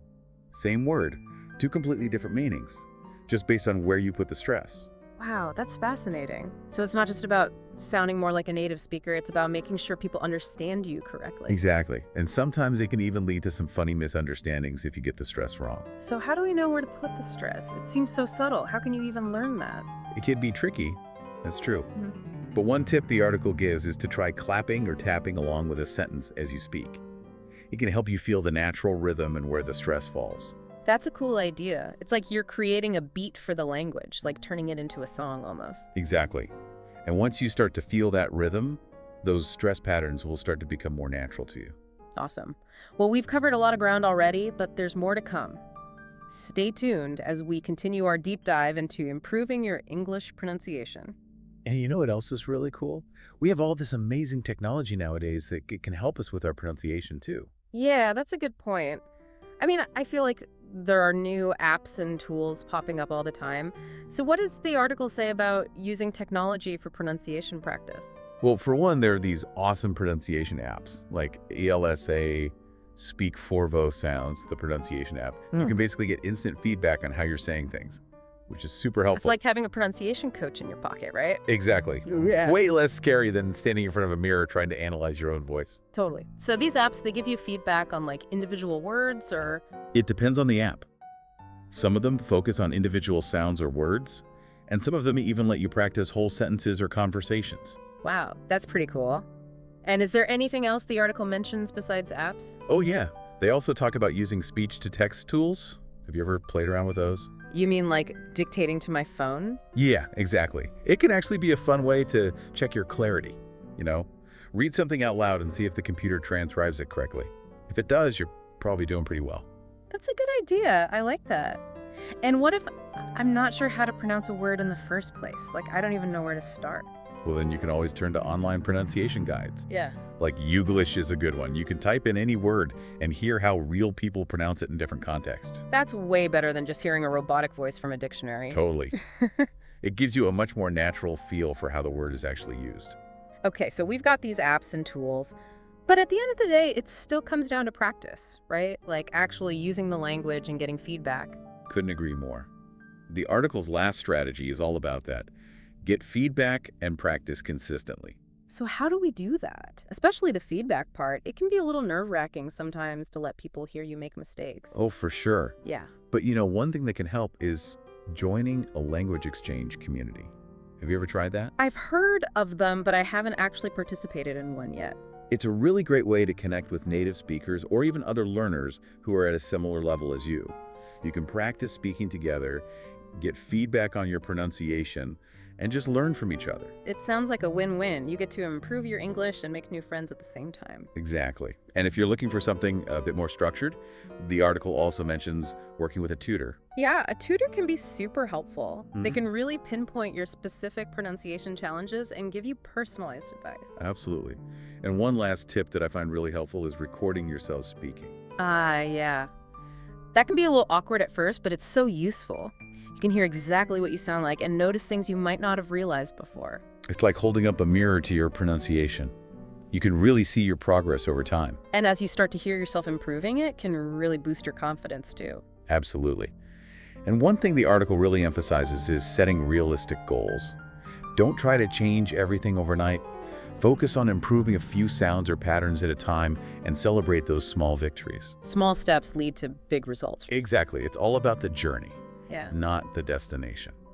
Okay, so let's do a quick recap of all 5 strategies we've talked about today before we move on. Okay, so first we talked about those English sounds and how to master them using the IPA and practicing those minimal pairs. Right. And then we moved on to listening to and imitating native speakers with shadowing podcasts, audiobooks, even music. Yeah. And we can't forget about word stress and sentence rhythm, how those subtle changes can really make a difference in meaning. Absolutely. And of course, we explored all the cool technology that's out there, apps, speech-to-text, online pronunciation guides. So many resources. And finally, we talked about the importance of practice and feedback, finding ways to get comfortable with making mistakes and learning from them. Right, because at the end of the day, that's how we really improve, by putting in the work and not being afraid to try new things. So true.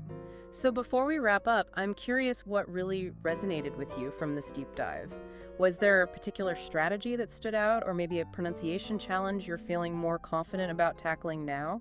Yeah, I'd love to hear what our listeners are thinking too. Which of these techniques are you most excited to try out? We've covered a lot of ground, but I want to leave you with this thought.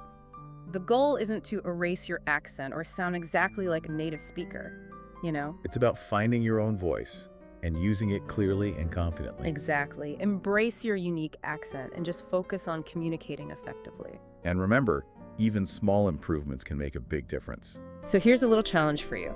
Pick one sound or pronunciation pattern you want to work on, and use the techniques we discussed to practice it consistently.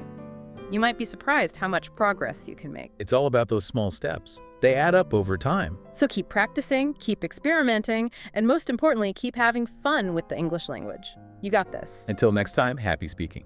Welcome back, everyone. We're diving into the world of English pronunciation today. I think we all know how important it is to pronounce words correctly, but there's so much more to it than I ever realized. We're going to be looking at a guide that was written for non-native English speakers, and it's packed with fascinating insights. I always thought it was just about getting the sounds right, you know?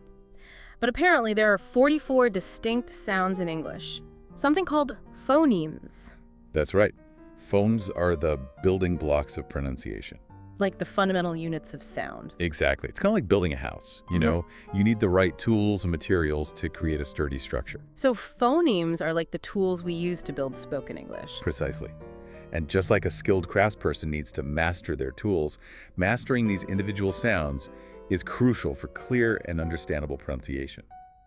For instance, if you take a simple word like cat, it might seem like just one sound, but it's actually a blend of 3 distinct phonemes. We have the K sound, the A sound, and the 2 sound. Wow, I never thought about it that way. So every word is like a little pronunciation puzzle made up of these individual phones. That's a great way to think about it. You know, I've definitely had some embarrassing moments where I've mispronounced words or put the emphasis on the wrong part of a word, and it totally changed the meaning. Oh, absolutely. Word stress is incredibly important in English. Shifting the emphasis can completely transform a word's meaning. I'm actually really curious about that. Could you give us an example? Sure. A classic example is the word record. If you stress the first syllable RE chord, it's a noun, like a vinyl record.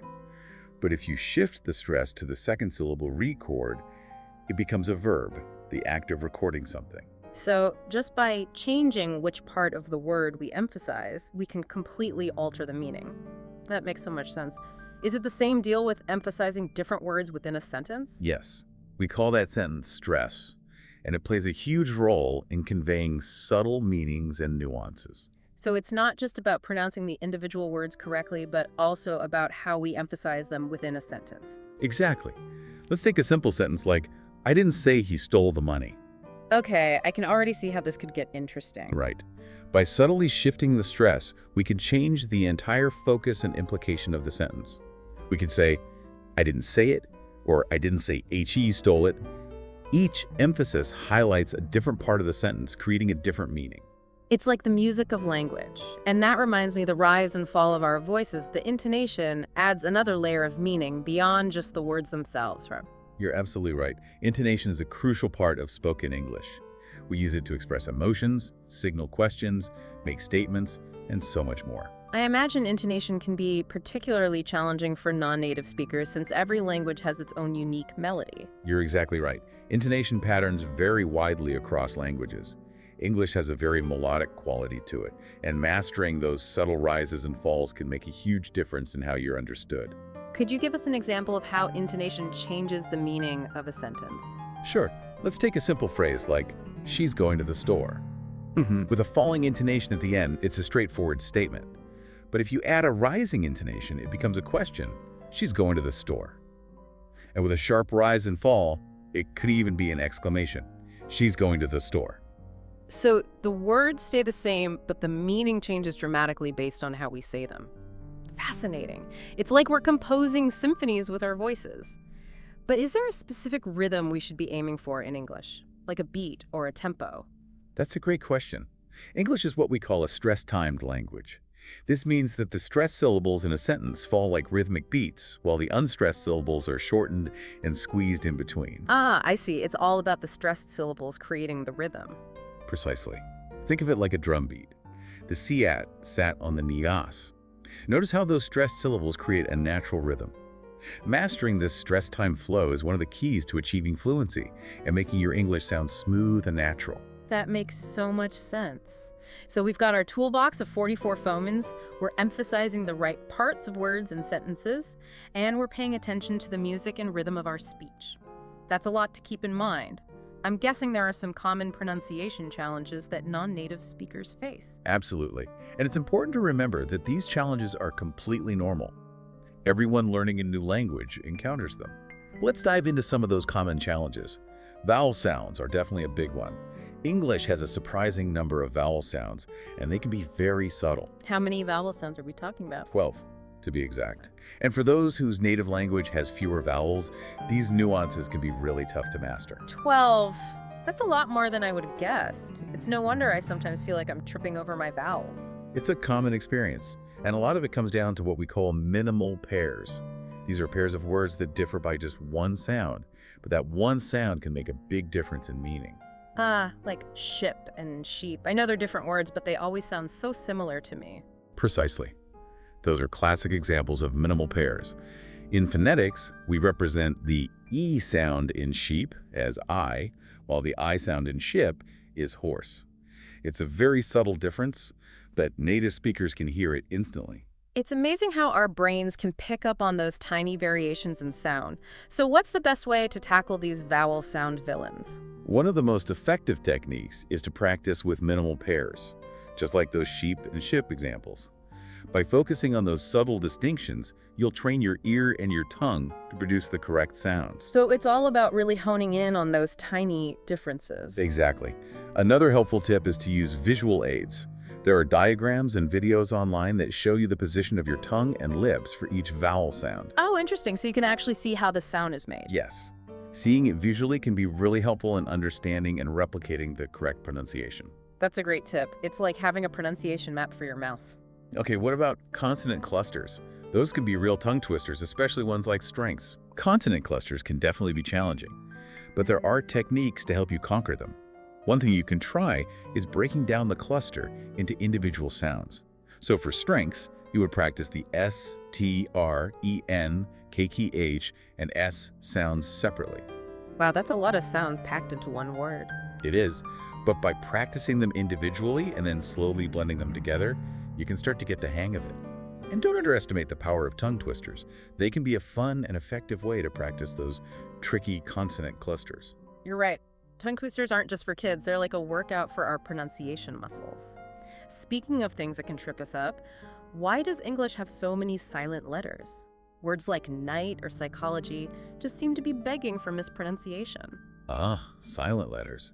They're a bit of a quirk in the English language, but they're often patterns to their silence. For example, the silent K before N is a common one, as in night or no.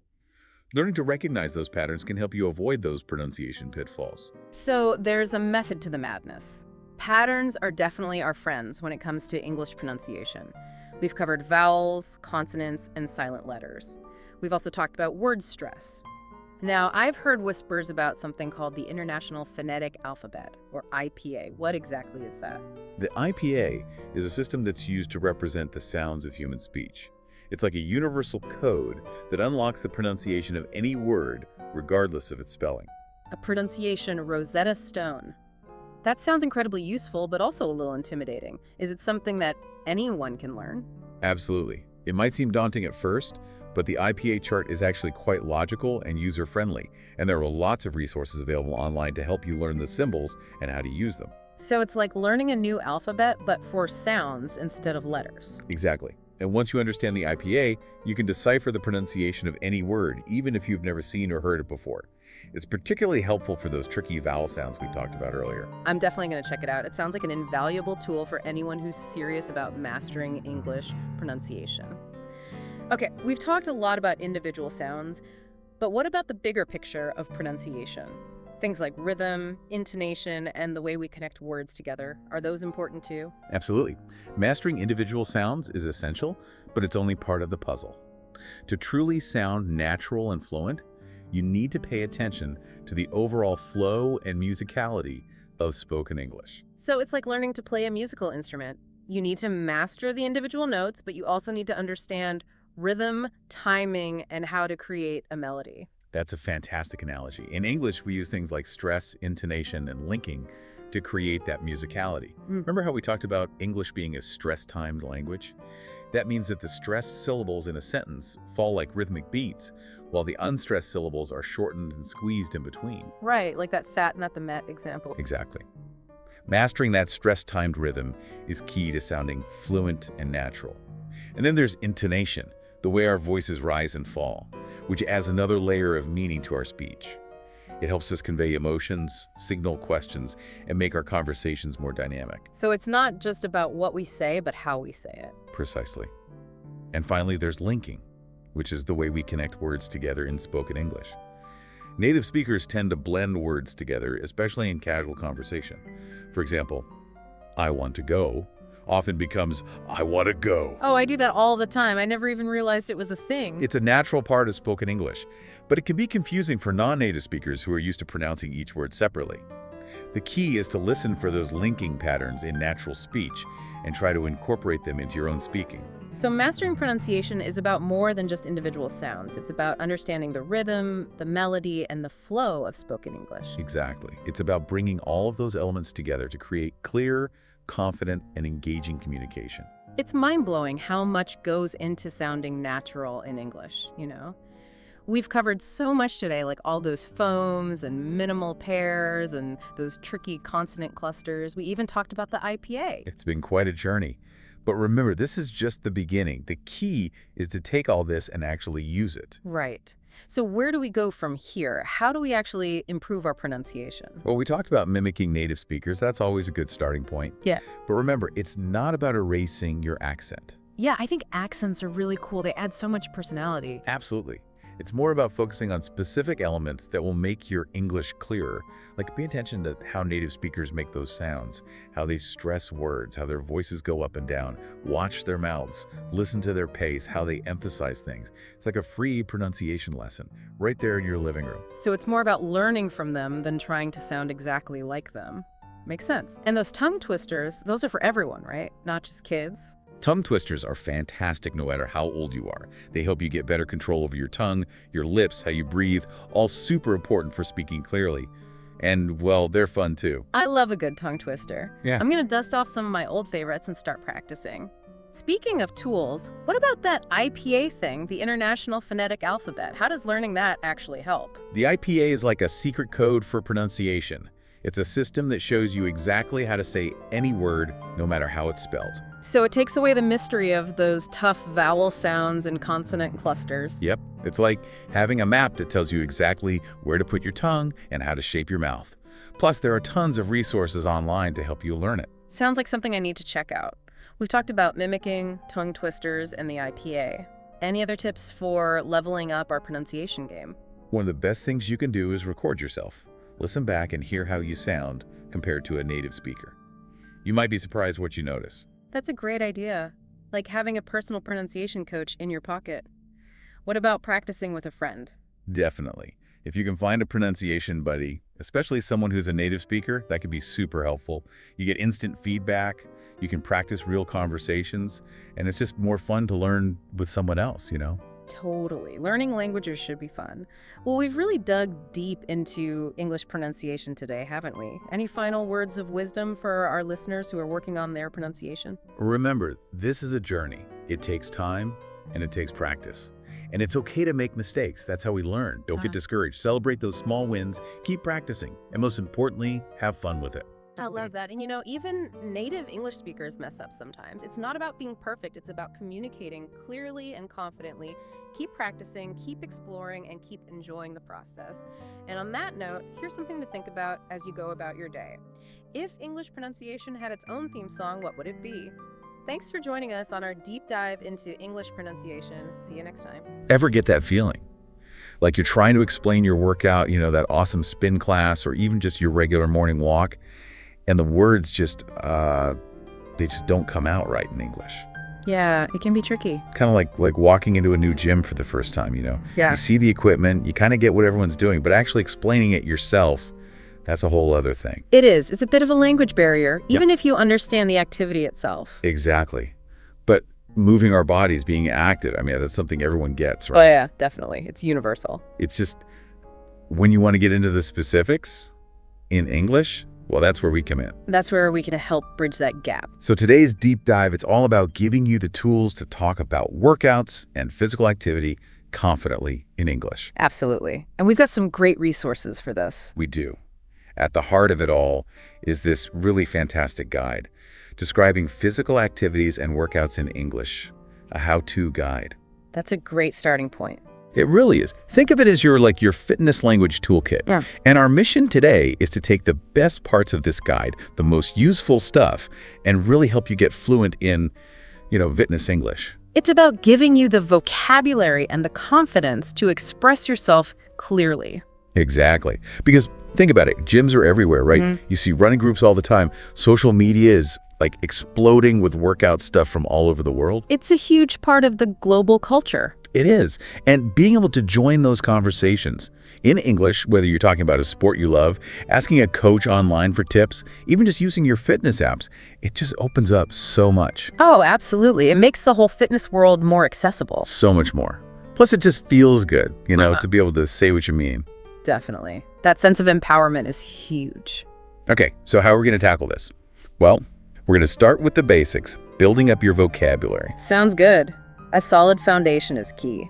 Our guide, it breaks it down into these key areas. Types of activities, the equipment, the movements our bodies make, how intense things are, and then of course our goals. Makes sense. A nice, organized framework.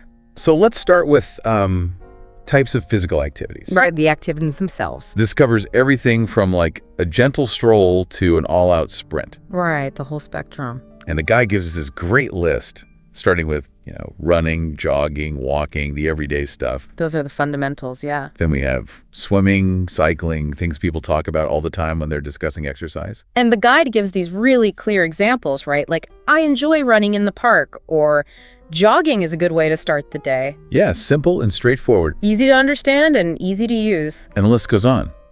Yoga for flexibility and that whole mindfulness aspect. Mm-hmm. Weightlifting for strength. Cardio, which is kind of a catch-all for anything that gets your heart rate up. Right, those are the big ones. We've also got Pilates, hiking, for those who love the outdoors, and of course, dancing. It's a pretty comprehensive list. It is. And you know what I love? The guide has this great tip. It says to, say these activity names out loud and try adding, I like to, or I tried. in front of them. That's a great way to get comfortable using them naturally. It is. Just start practicing those phrases.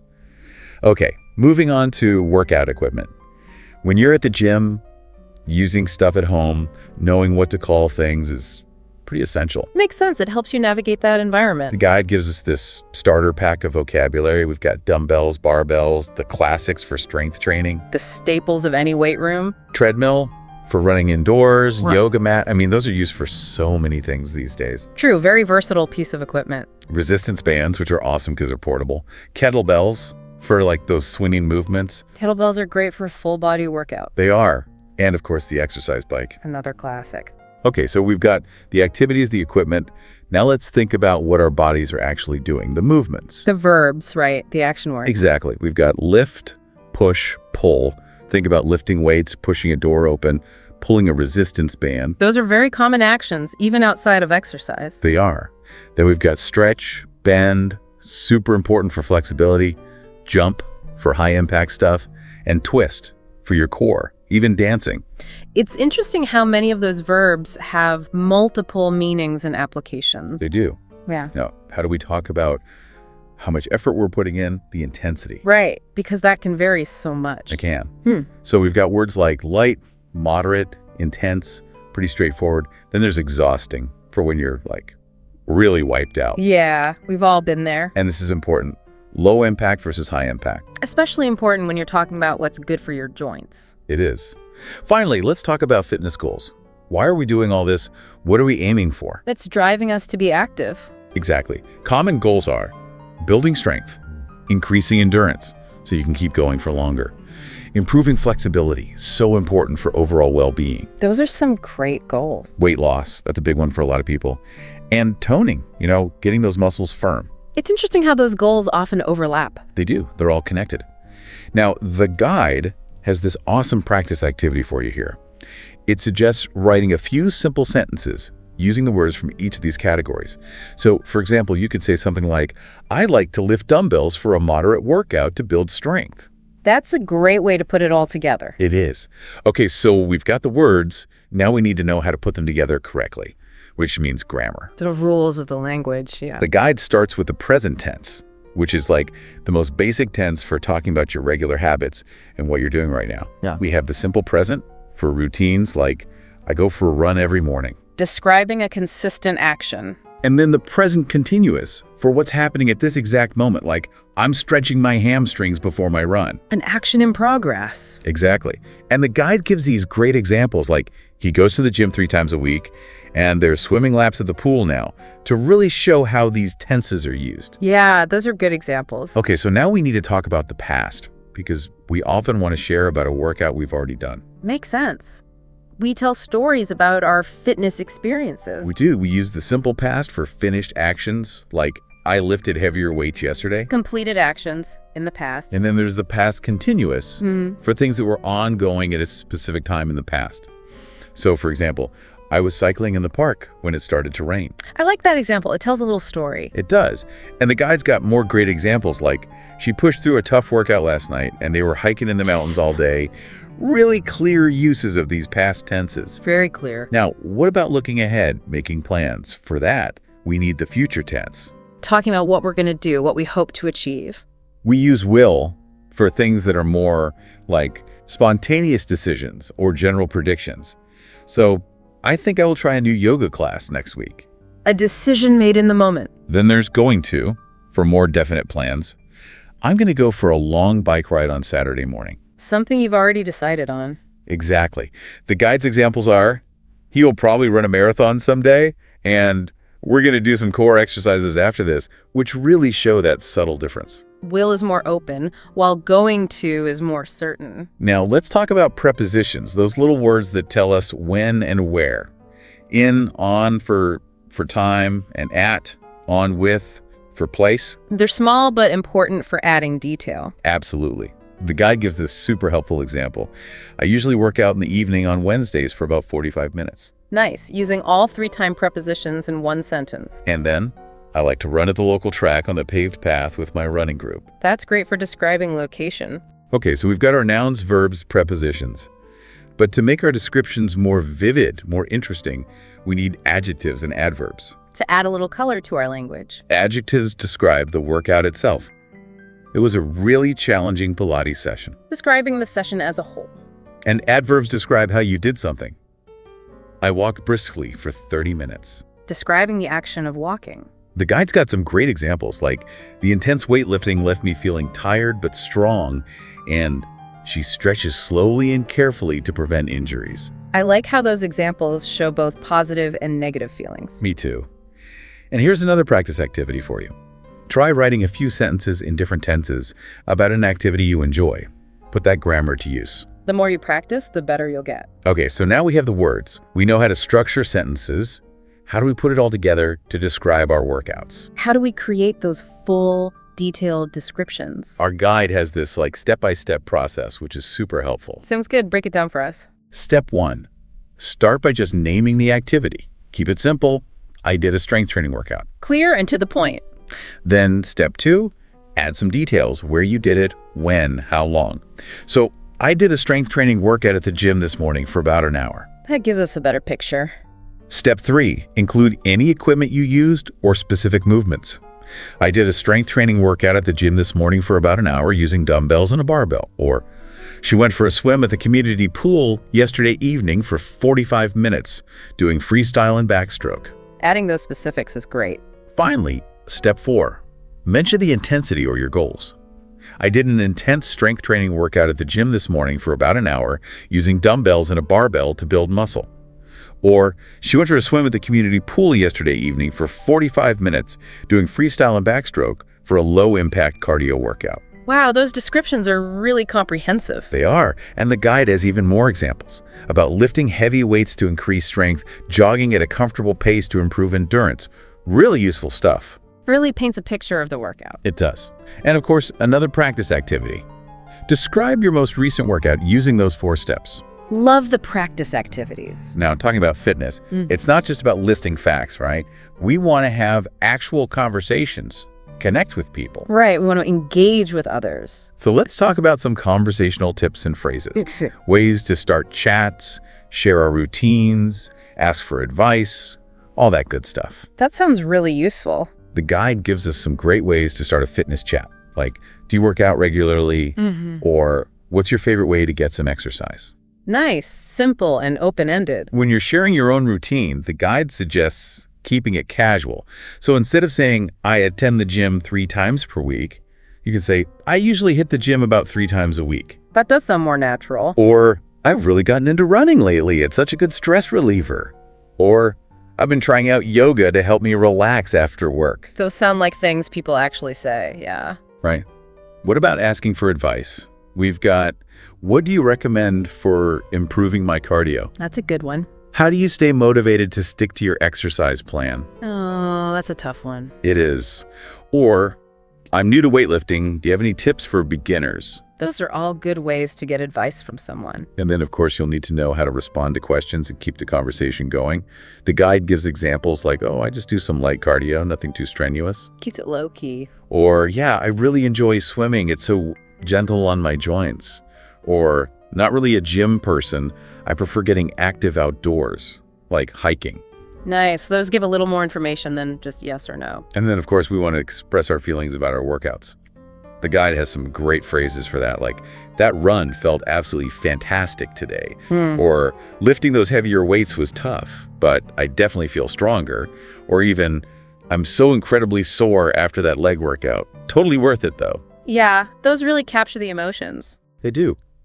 And there's another practice activity here. Role play, a casual fitness conversation with a friend. Oh, that's a fun one. Now let's talk about some of the cultural nuances of English fitness talk. The slang, the expressions, the things that make you sound more like a native speaker. One thing you'll hear a lot is gym lingo. Our guide gives us examples like pump iron instead of just lift weights. That's a classic. Or get ripped, meaning to build really defined muscles. Yeah, that's more of a bodybuilding term. And then there's the classic hit the gym instead of just go to the gym. It sounds more I don't know, more active. More energetic. And the overall vibe in fitness talk, it tends to be really positive. A lot of encouragement, a lot of motivation. They'll hear phrases like, "You've got this, crushing it, keep it up." Those are great ways to motivate people. They are. Yeah. But here's an interesting thing the guide points out. Some English speakers, they use humor or humility when talking about their workouts, almost like downplaying the effort. Oh yeah, I've heard that. You'll hear people say things like, "Oh, I just mess around with few weights," even if they're super serious about it. It's like they don't want to sound like they're bragging. Exactly. Or, "I'm no athlete, barely made it through that hike." A little self-deprecating humor. It's funny. And the guide has this great tip. Listen to fitness influencers or podcasts in English. It's the best way to pick up on those cultural vibes and the kind of slang that's used. Immersion is key, yeah. Now, even as you become more confident, it's easy to make little mistakes. It happens to everyone. Let's talk about some common mistakes to avoid. All right, let's clear up some potential pitfalls. One thing is overusing very. So instead of, "I was very tired," you could say, "exhausted." Much more descriptive. Another mistake is using the wrong preposition, like saying, "I exercise in the gym," instead of "at the gym." Yeah, at is more about the activity. In is about location. Then there's mixing up your tenses. "I go for a run yesterday," instead of "I went for a run yesterday." Keeping your tenses consistent is so important. And finally, forgetting articles, saying "I used treadmill," instead of "I used the treadmill," or "I did quick stretch," instead of "I did a quick stretch." Articles are tricky, but they make a big difference. They do. And the guide has a practice activity here, where you correct 5 example sentences that contain these common mistakes. Love that. Okay, we're almost at the end of our deep dive. But how can you keep expanding your skills? How do we keep learning, keep growing? Well, the guide suggests trying to describe your entire workout routine in detail. That sounds like a challenge. It is. And they give a great example. My workout usually starts with a 10-minute warm-up on the elliptical. Then I do about 30 minutes of strength training, focusing on different muscle groups each day. After that, I usually finish with a 20-minute cool down and some stretching. Wow, that covers everything. It does. Another suggestion is to compare different physical activities. You could say something like, "Running is a higher impact activity than swimming, which is much gentler on my joints. I enjoy both for different reasons." That shows a good understanding of the differences. And if you're feeling really ambitious, you could try to discuss or even debate different fitness topics. Like, some people think that HIIT is the most effective way to burn calories, but others argue for longer, steady-state cardio. What are your thoughts? That's a great way to push your language skills. It is. And the final practice activity. Write a short paragraph describing your dream workout. That sounds fun. So to recap, we've covered a lot today. Vocabulary, grammar, how to construct descriptions, conversational tips, cultural nuances, common mistakes, and ways to keep learning. It's been a deep dive for sure. It has. And remember, like with any new skill, practice is key. Start small, incorporate what you've learned into your conversations. Consistency is what makes the difference. So now that you've got all these tools, what new fitness adventure will you feel more confident trying or talking about? What will you unlock with your newfound fitness vocabulary? Maybe you'll finally try that online workout or start a conversation at the gym. Whatever it is, keep exploring. Keep using your fitness voice in English. It's a journey, and every step counts. Well said. Thanks so much for joining us for this deep dive. We hope you feel empowered to talk all things fitness confidently in English. It's been a pleasure. Keep moving, keep learning. And we'll catch you in the next deep dive. See you then.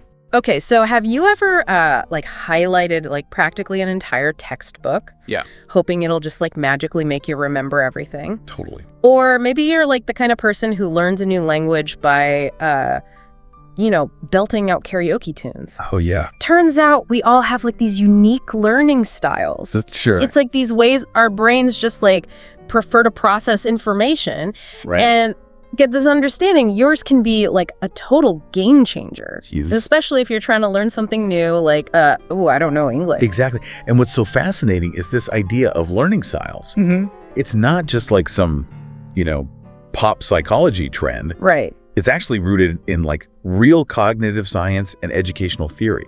Wow. We're talking about big names like Neil Fleming. Oh, yeah. And David Kolb, who developed these whole models to explain these individual preferences in learning. So it's not just about like whether I'm a word person or a pictures person. Right. There's like actual science behind this. Absolutely. And that's why this deep dive is going to be so interesting. Okay, cool. We're using this awesome guide, Learning Styles, a guide for English learners, as like our roadmap. Okay. It not only like breaks down the different types of learners, but it also dives into like how you can actually use this knowledge to learn more effectively. All right. So let's unpack this. That's good. Most of us have heard of like the big 3 learning styles. Yeah. Visual, auditory, and kinesthetic. Right. But even with these, I bet there's more to it than meets the eye, right? Oh, you hit the nail on the head. Okay. So let's take like visual learners. Okay. For instance, it's not just about liking pictures. Right.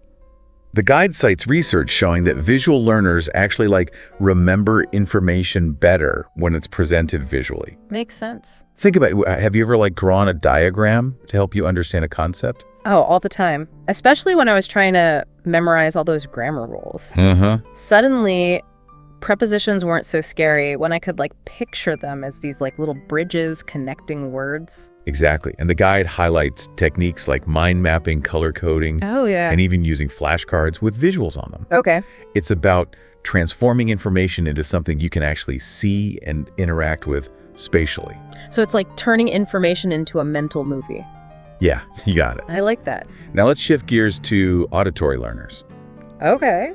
They thrive on sound, but it goes way beyond just listening to lectures. Yeah, I was going to say, I bet podcasts get a shout out here. Oh, they totally do. Okay. But what really caught my eye was this technique called shadowing. Shadowing. Yeah, where you listen to a native English speaker and try to mimic their pronunciation and intonation. Oh, wow. It's like learning a language by osmosis. That's so cool. I'm definitely going to have to try that. It's really cool. Okay, last but not least, we've got the kinesthetic learners. Right. The movers and shakers of the learning world. For them, hands-on isn't just a suggestion, it's a necessity. Right. They learn by experiencing, by literally getting their hands dirty, so to speak.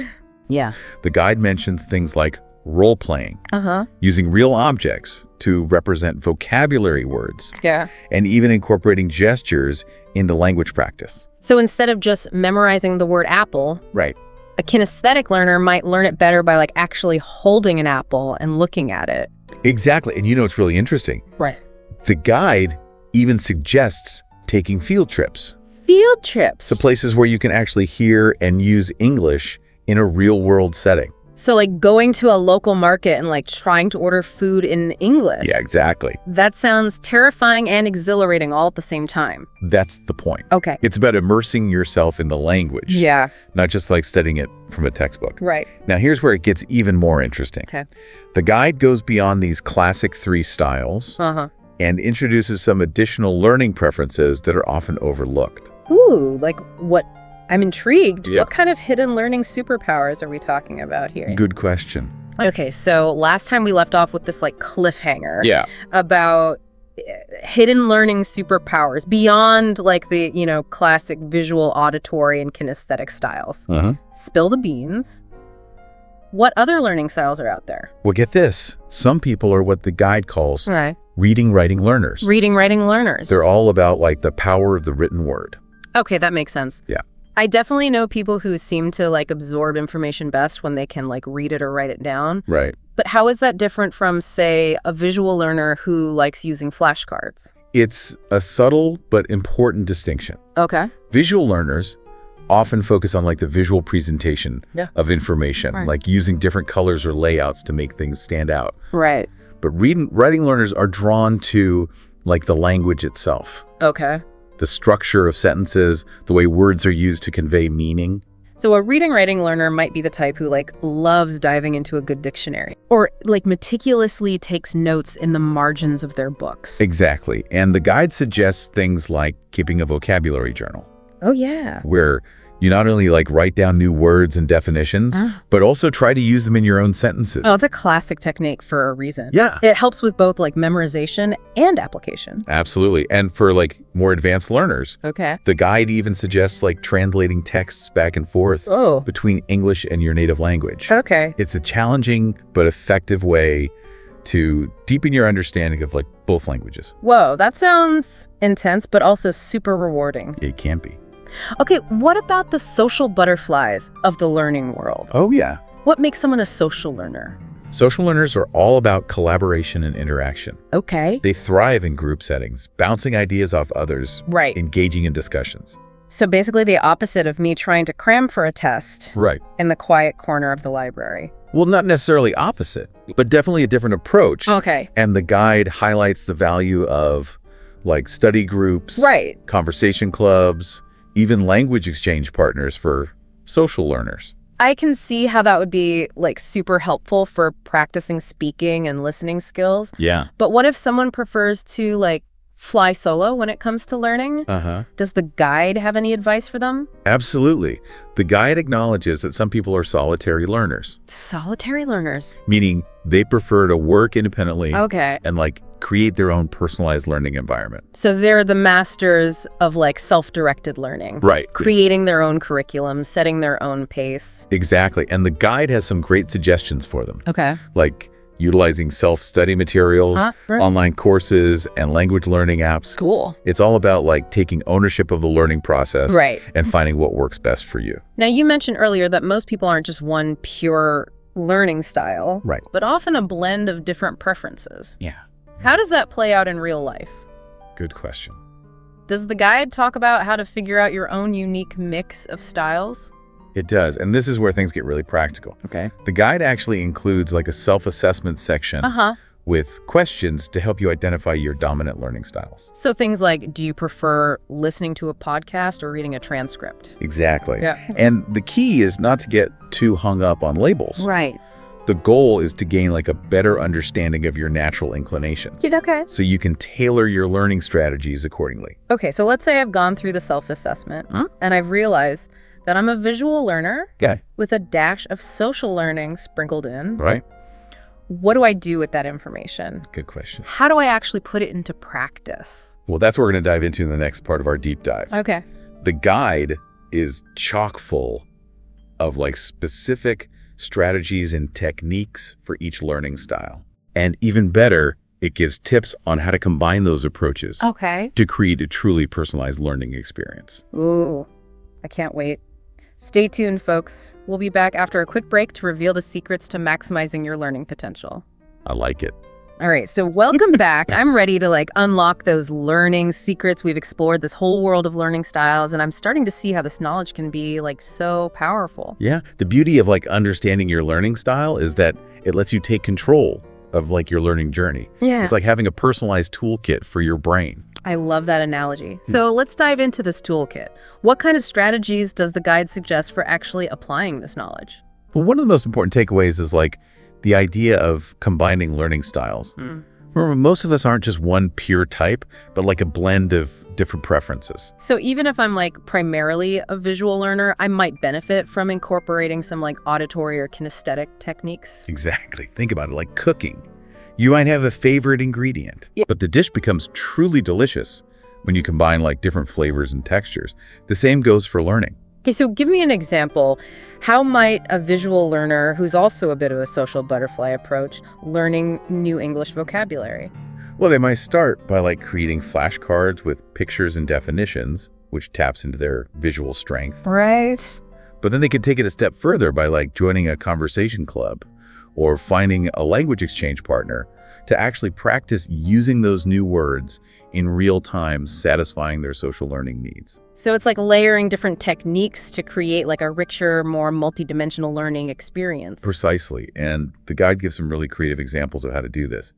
It mentions a kinesthetic learner who struggled with grammar concepts until they started using building blocks with words written on them. Really? To physically manipulate sentence structures. Wow, that's brilliant. It takes something abstract like grammar and turns it into a hands-on activity.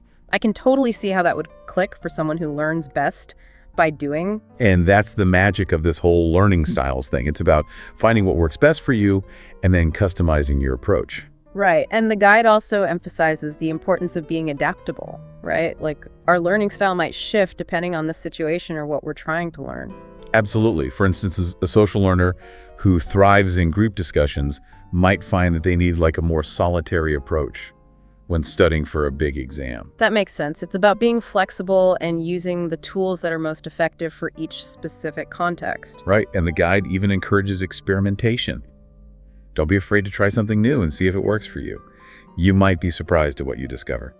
So as we wrap up this deep dive, what's the big takeaway for our listeners? What's the one thing we want them to remember about learning styles? I think the most important message is that learning about your learning style is not about putting yourself in a box.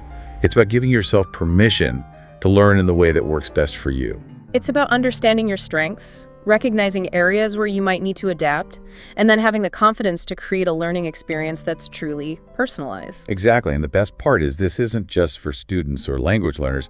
It's something that can benefit anyone in any area of life. So whether you're picking up a new hobby, trying to level up your skills at work, or just looking to become a more well-rounded learner, understanding your learning style can be a game changer. Absolutely. It's a tool for self-discovery and growth that you can use throughout your life. Well, there you have it, a deep dive into the fascinating world of learning styles inspired by Learning Styles, a guide for English learners. We hope this has given you some valuable insights and tools to enhance your own learning journey. And remember, learning is a journey, not a destination. So embrace your individual style experiment, have fun, and never stop exploring new ways to learn and grow.